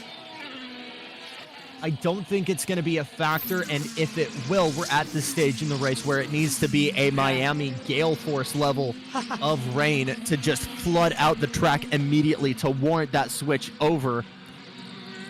And more importantly, if we do get rain, will it be enough just to maybe not warrant that change, but start to kind of fresh out the rubber on the track? Yeah, good and point. maybe take some grip out of the track. Big slide there from Rinus VK, trying to put the pressure on Christian Rasmussen. Rasmussen goes wide as he is once again staying out. I thought he was going into the pit lane, but nope, Rinus VK doing Rinus VK things. Gets the 18 up into 4th. Did not expect Rasmussen to still be there, did he? He turned in, and VK was like, hello, you made that error, I'm going to jump through. He's back up to 4th, and now he's got to send after Scott McLaughlin. The gap 9.7 seconds with 20 laps to go. Last lap for our top 2, 109.4 for Alex Palou, 110.1 for Christian Lundgaard. That gap 7.5 seconds and gaining.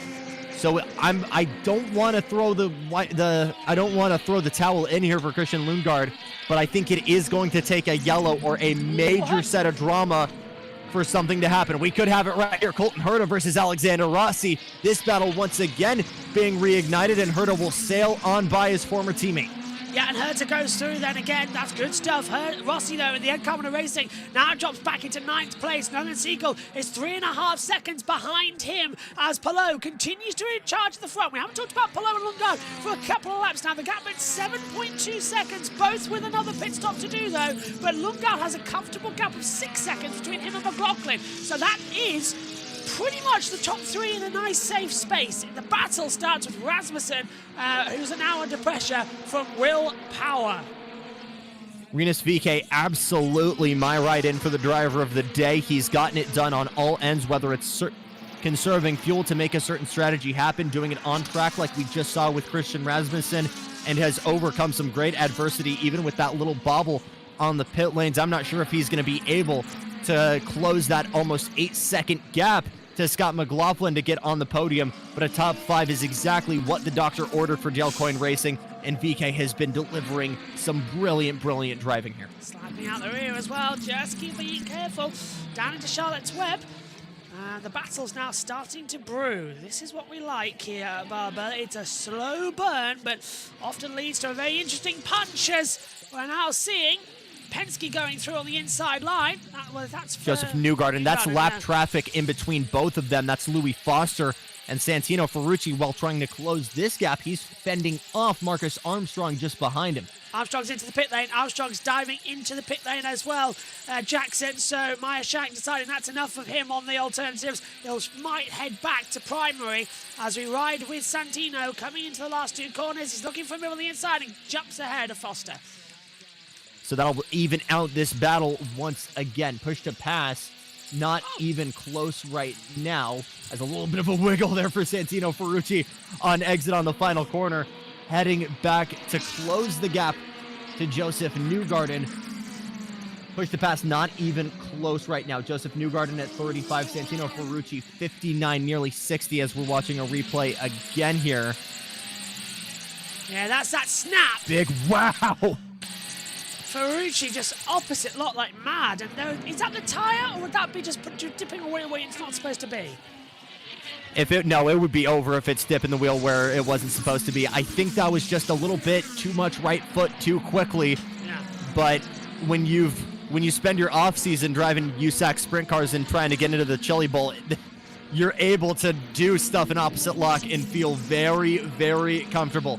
Back over to the top 10 right now. Christian Rasmussen versus Nolan Siegel. He's actually cleared Nolan Siegel. Rasmussen. Excuse me, no, this is Nolan Siegel trying to get to Alexander Rossi. Yeah, timing towers having a data because Rasmussen boxes and Siegel closing in on Rossi. Gap 4/10 of a second. Hello. Okay, come on, Nolan. What can you do? The man you replaced. Nolan trying to show what's up now. Ooh, big wiggle there as he's offline, collected a little bit of marbles. A few bits of water. That's not from the rain or anything like that. It's just the normal stuff. Down to first gear to Charlotte. So this is the man he replaced at McLaren. What can you do? What can you show us as they come up to turn 7 and 8? Not going to see him move here, but definitely some cage rattling in progress and a big opportunity to close that gap with the curbing going down the hill. How confident are you? How much curb can you run without totally upsetting the car and swapping ends?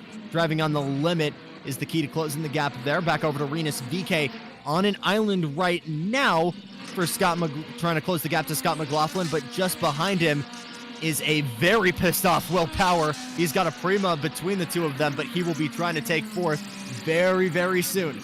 Closing in once more then. 7.7. Right, that's Palou and Lundgaard. We now dial into the race as we take a look at Alexander Rossi, still with Siegel behind him through turn 1 and 2. Sweeping down, and this is a replay. This is VK, and that's stop again. So yeah, the front... front right, the wheel nut immediately came loose as soon as he took that off. The spare one always was a really quick recovery, and I think he was able to identify it immediately. He saw it come out as the gun was going away and was able to grab it immediately. So minimal damage there for Rinus VK. I think that would be the difference, though, between him holding off Power for fourth and maybe bringing the fight to McLaughlin for third. Been told that the F1 race looks like it might be in dry conditions now, but there is another rainstorm predicted just before the race starts. So that's Miami. But there is another rainstorm predicted just before the start of the race, and we are 45 minutes away from lights out. 15 to go here on the board, and Ferrucci is into the pit lane. Oh, well, that'll be funny. Quick look at the push to pass. And Palou still with a healthy advantage there. He's not on the button too much because, again, while that does give you additional power, it does take a little bit of extra fuel to do so.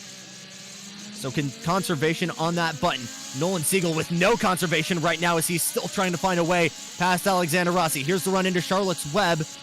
A little bit further back than he'd like to be. He'll still try jamming it to the outside. Rossi goes deep, and will try the over-under to defend from Nolan Siegel. This could be an opportunity. Still close enough to maybe make a move into the chicane, Josh. Tries to go around the outside. Doesn't have it. Through we go. Now keep a straight line as much as you can. Get back on the power slightly early. Have the run up the hill. We've seen a move here for the lead all those years ago. It's not a place that you can't overtake at. It's just not normal. Can we see something brilliant from Nolan Siegel, who impressed us in Indy Next and then some Indy Lights?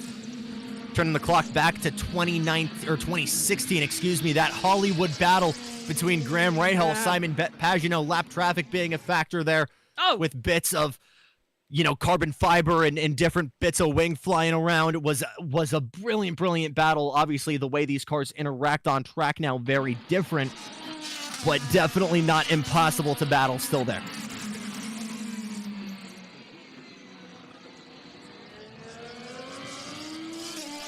Okay, just radioing because we lost TV pictures for a split second. We're back now on. Oh? I thought it was.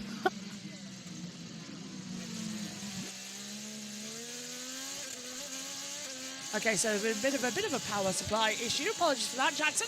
Back to the action we go. Love it.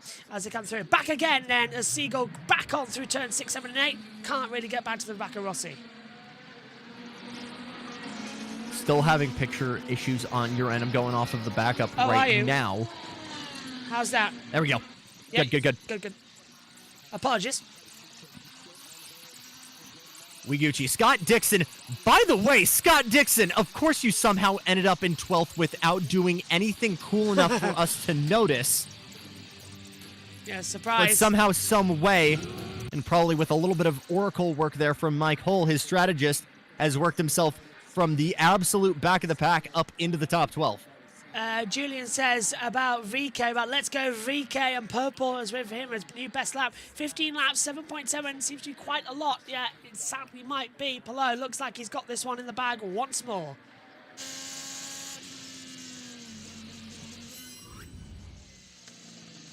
Okay, just checking. Siegel still putting the pressure on Rossi here, 13 to go. You look at the rest of the field here, you've got further up the road, Colton Herta. No one's going to be able to close him from here, so this is respectively your battle from 7th and 8th. And now I think we're starting to see maybe this battle go towards Rossi. I think Siegel may be getting a little too antsy, asking for a little bit too much from those red alternatives. And the clean air absolutely showing an advantage. And again, remember the different strategy here, different tires.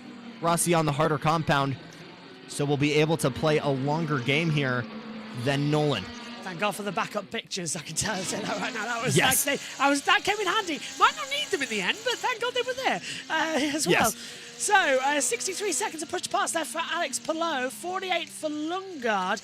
Nolan Siegel is out of push to pass energy. He is out. He's just used the last of it. That's absolutely a factor then. And Rossi's only got 13 seconds. So it looks like this little battle might be dealt with on the road without the push to pass and having to use hybrid power. If I'm the 20 stand, I'm just going to say use that when he is right on your bumper. It's only push to defend. Don't try to use it to build a gap. Just use it to hold him off from making a move. Another battle here between two of the RLL guys, as Graham Rahal will sail right on by Louis Foster. I do believe that's lap traffic, though. Yeah. Foster also with only 34 seconds of push to pass. He's third, actually. But Rosenquist only got 16. Dixon on 12. So push to pass is getting quite low at the moment. Been a rough day for our rookies. Robert Schwartzman, Louis Foster, and Jacob Abel all at the back of the pack. Louis Foster was looking so strong to open this day and open this weekend. Got his car into the Fast 12, but had some bobbles on pit row and then nearly brought out the caution, but was able to get that Honda power plant refired. But still some major teething issues for a lot of these rookies. I don't actually know, because F1 Academy got cancelled, if Omi was able to commentate the final of the Italian F4 race that he did. I'll check in with them later on. That would be nice if we did get to do it live. Maybe. Yeah, it just ran across my head that, because Academy got cancelled. Yeah. Below then, and then behind is lap traffic. Yeah. So all of them behind lap traffic. There is the first real one of Palou. Oh, Lundgaard's got right amount of traffic coming in there too right now. He's got like 5 cars in front of him, and the gap 10 seconds. Yeah, that's pretty much You can done. see it on your map, and that's exactly what has helped Alex Palou gain that gap now to 10 seconds and change. It's also helped Scott McLaughlin close that gap down to about 5. And what's not helping is I believe these two are for position as well. Marcus Ericsson versus Kiffin Simpson in front of them. Simpson looking to the outside, big weaving behind, so those two absolutely going at it. We kind of got Lance Stroll there, Josh, as we now ride on board Ferrucci. with Santino Ferrucci. Made a mistake. Did you see how deep he was coming out of the hairpin under the bridge? So that was a major error from Ferrucci. I'd love to see a replay of it coming on shortly. They cut to it just too late, but we saw him regaining it. He was way off the exit line. Late stop and a little bit of issues in the pits for him. That's gotten him back up into 18th. So he's absolutely driving the wheels off of that AJ Foyt machine to try and get himself back into the top 15. Kind of in an island right now. Marcus Armstrong just in front of him in the 66, but driving the wheels off of it. We're seeing a lot of droplets gathering up here. That's a bug now on Nolan Siegel's camera, but a lot of that is actually one from a little bit of moisture on the track from yesterday being kicked up still from the cars. And number 2, it could be a little bit of fuel running just a little bit rich. Yeah, it rained heavily here yesterday, didn't it, as well, in the practice sessions. It was quite bad to come through. I'm going to swap to, I think I'm nearly out of juice. 875 millilitres of juice, and it's gone in a day, so I need to get that refilled ahead of the F1. But yeah, it rained like massively yesterday and wiped out most of the day, and we had to run a little bit later. And something's getting run in. Like qualifying was, I think, 15 minutes later. And even the wall of the session this morning was delayed a little bit as well because they were still not ready for the track to go onto the circuit. Ooh, look at the front left or front right element there of the wing on Marcus Ericsson. That's dragging. And I'm not sure if that was from the battle those two had earlier on, but some front wing damage from Marcus Ericsson. And we've seen it here in battles before. This is a place that demands so much grip aerodynamically that is absolutely going to put Marcus Ericsson into limp mode. And a rough weekend for the Swede continues. Don't go yellow. If it lands in the middle of the circuit, they've got aero screens, just leave it. We need to get this race over. Riding on board there with Lundgaard, this is lap traffic he's got to get through. He's now dropped 4 seconds stuck behind these two on the last 2 laps. Yeah, I think at this point it's just throw the towel in and try and defend from Scott McLaughlin, try and get as big of a gap as possible. I also think there's a little bit of reservation. There's no point in killing yourself trying to pass 2 cars when you're already 10 seconds back from the leader. So I think he is just trying to fend off McLaughlin right now and trying to maximize points. Rossi with 11 seconds of push to pass left, but Siegel is 4/10 of a second behind him. He's right there, ready to make the move over 8th position. We'll keep an eye how that goes. And the pit lane is open in Formula 1. They're all going out in slicks at the moment, so it looks like it's going to be an okay circuit. Meantime, we're riding with Lundgaard, trying to get this lap traffic. I know this is lap traffic and all, but I'd rather see the battle with Rossi and Siegel. That is getting close. Nope, this is good. Good exit on the straight, onto the binders. Gets it around the outside. 7 passes the 8, and a balls-to-the-wall move on turn 1.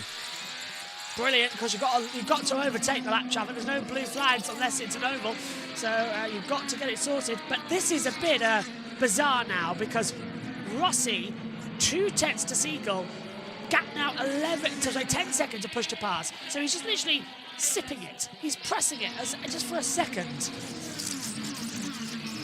Palou still at 63. He hasn't even pressed the button once in the past, I don't know, 15 laps, and I think there's no point in doing it when you're in clean air and your biggest competition is still in the middle of a lap traffic fest right now. I will say Ericsson should be a little bit quicker work for him. So command blue has been given. So get out of the way for the 28. Not Formula One rules for the blue flag, though. When there is a lap car behind, you're still able to hold on, not necessarily defend, but you absolutely can go at normal speed. No, you don't have to let the leaders just sail on by. I wish that would be Formula One's rule. It's so pathetic when we see, you know, lapped cars getting in the way, and it's like, yeah, just that would just become so much political bull junk, man. Max Verstappen will be in front of I love it too, but that's just another thing people would complain about. Yes, and Max Verstappen would be in the middle of Mohammed Ben Sulayem's office, basically just getting repeatedly fined. As now he's made the move on the inside. As look, no, he can't do it, and that wing is getting worrisome because Lundgaard needs to pass him quickly. Otherwise, that wing is going to drag and just clutch under the floor, and when that happens, he'll become a complete passenger. He might even take Lundgaard with him. It might ramp up the 28. And actually what this has done is maybe allowed Kevin Simpson a chance to fight back. But Lundgaard back on the button now, trying to hold that lead and go with Ericsson with another good run here into the final set of corners. Looks to the inside, and not too much of a fight from Ericsson.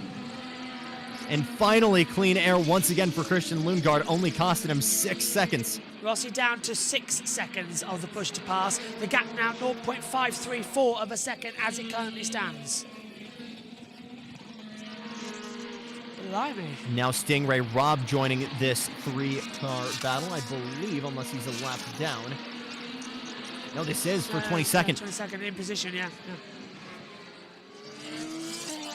So, bad day for Stingray. Was running so high, then went so low with that botched pit stop earlier on. Coming off of just his second top 10 finish at Long Beach. First one was at Iowa last year, the race where he didn't fly.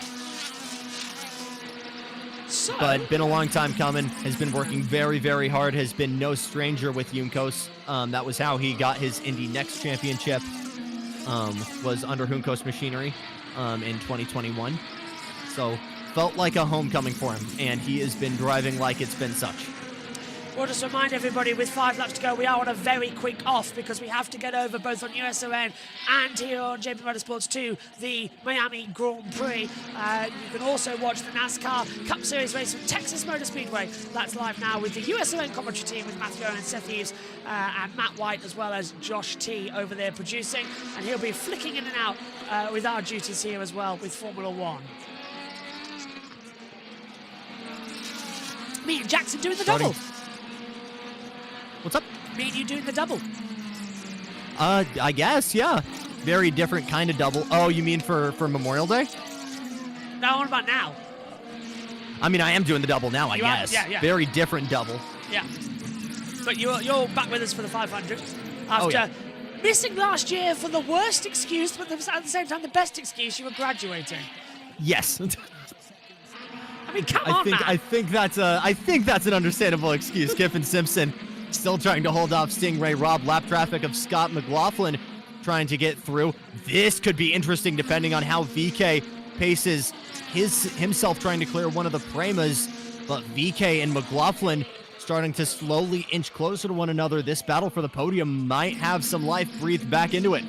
Yep, here we go then. The 18 coming through. 3 there, 2. Let's see what's going to happen next. Come on. You're running out of laps here, boys. And there we see again the Premas getting in the way. It's the 83 of Robert Schwartzman. I was trying to check on the driver tracker where they are. There we go. So, what would you rate this one out of 10 then, Jackson? Man, I mean, it's amazing that we've gone this long without another yellow. Yeah. I think you've got to ask yourself how much the hybrid is contributing to that and maybe sparsing the field out. And I think we're going to have a really big conversation in the new cars about how we're going to develop that, how we're going to make those, how we're going to integrate those. Give it a 5. Yeah, I'm with you. Not a great battle for the lead. We had some opportunities for some really cool stuff. I think we still need to talk about how insane this Pelot dominance is. And we've seen some big bad things happen to people to ruin championship runs, to ruin big championship leads. But they already need to happen really, really fast right now. It's a good thing Christian Lundgaard is in second. He's third in standings right now, so that will still keep him relatively within the conversation for the championship standings, but Kyle Kirkwood nowhere to be seen, Felix Rosenquist nowhere to be seen, Scott Dixon nowhere to be seen, Pato O'Ward nowhere to be seen. It is genuinely Lundgaard versus Palou at the throw of the checkered here. So through we'll get the white flag, and Alex Palou will be on for his third of 4 victories in the 2025 season. The man who's already leading the championship by so much will take another huge leap. Well, this is going to be interesting. Going into the month of May, we've got the road course next week. Then it's starting the week of testing, followed then by qualifying, and then 7 days at the end. Not, however, the last weekend of May. We will be going for the action to begin. In fact, I think we end in Detroit. Yep. Yeah. Which is the last weekend. Which, I mean, if you want to shake up in championship standings, there you go. White flag for Alex Palou. Palou, by the way, I feel like he has knocked absolutely everything off of his list right now except the 500. He stood on the pole. He's gotten oval wins. But you talk about some of the biggest names to not win the 500. I think, obviously, Pato's up there. Scott McLaughlin now a big name. But now with how dominant Alex Palou has been, not just this season, but the past 5 years, it's not a if, it's a win for Alex Palou. And with how dominant he's been to start off this season, it's only building momentum for the big one. And let's see, he had pole there a couple of years ago. Can he take a pole and win? Indy coming up. Big day of motorsport, that one. British Grand Prix for MotoGP. Monaco Grand Prix for Formula One. Coca-Cola 600 for NASCAR. And the biggest spectacle, the great, the race is going to be fantastic. The greatest spectacle in racing. There it is. Will be the Indy 500. Got confused there because I was trying to think which one is actually Indy. Out of the last corner, double checkers, 3 out of 4. What a start! Alex Palou wins at Barber. Wow. We're going to be talking about this opening championship run for a very, very long time. Either how he was able to seal this series up in a championship that usually goes until the final race. Palou has obviously been someone who's broken that streak.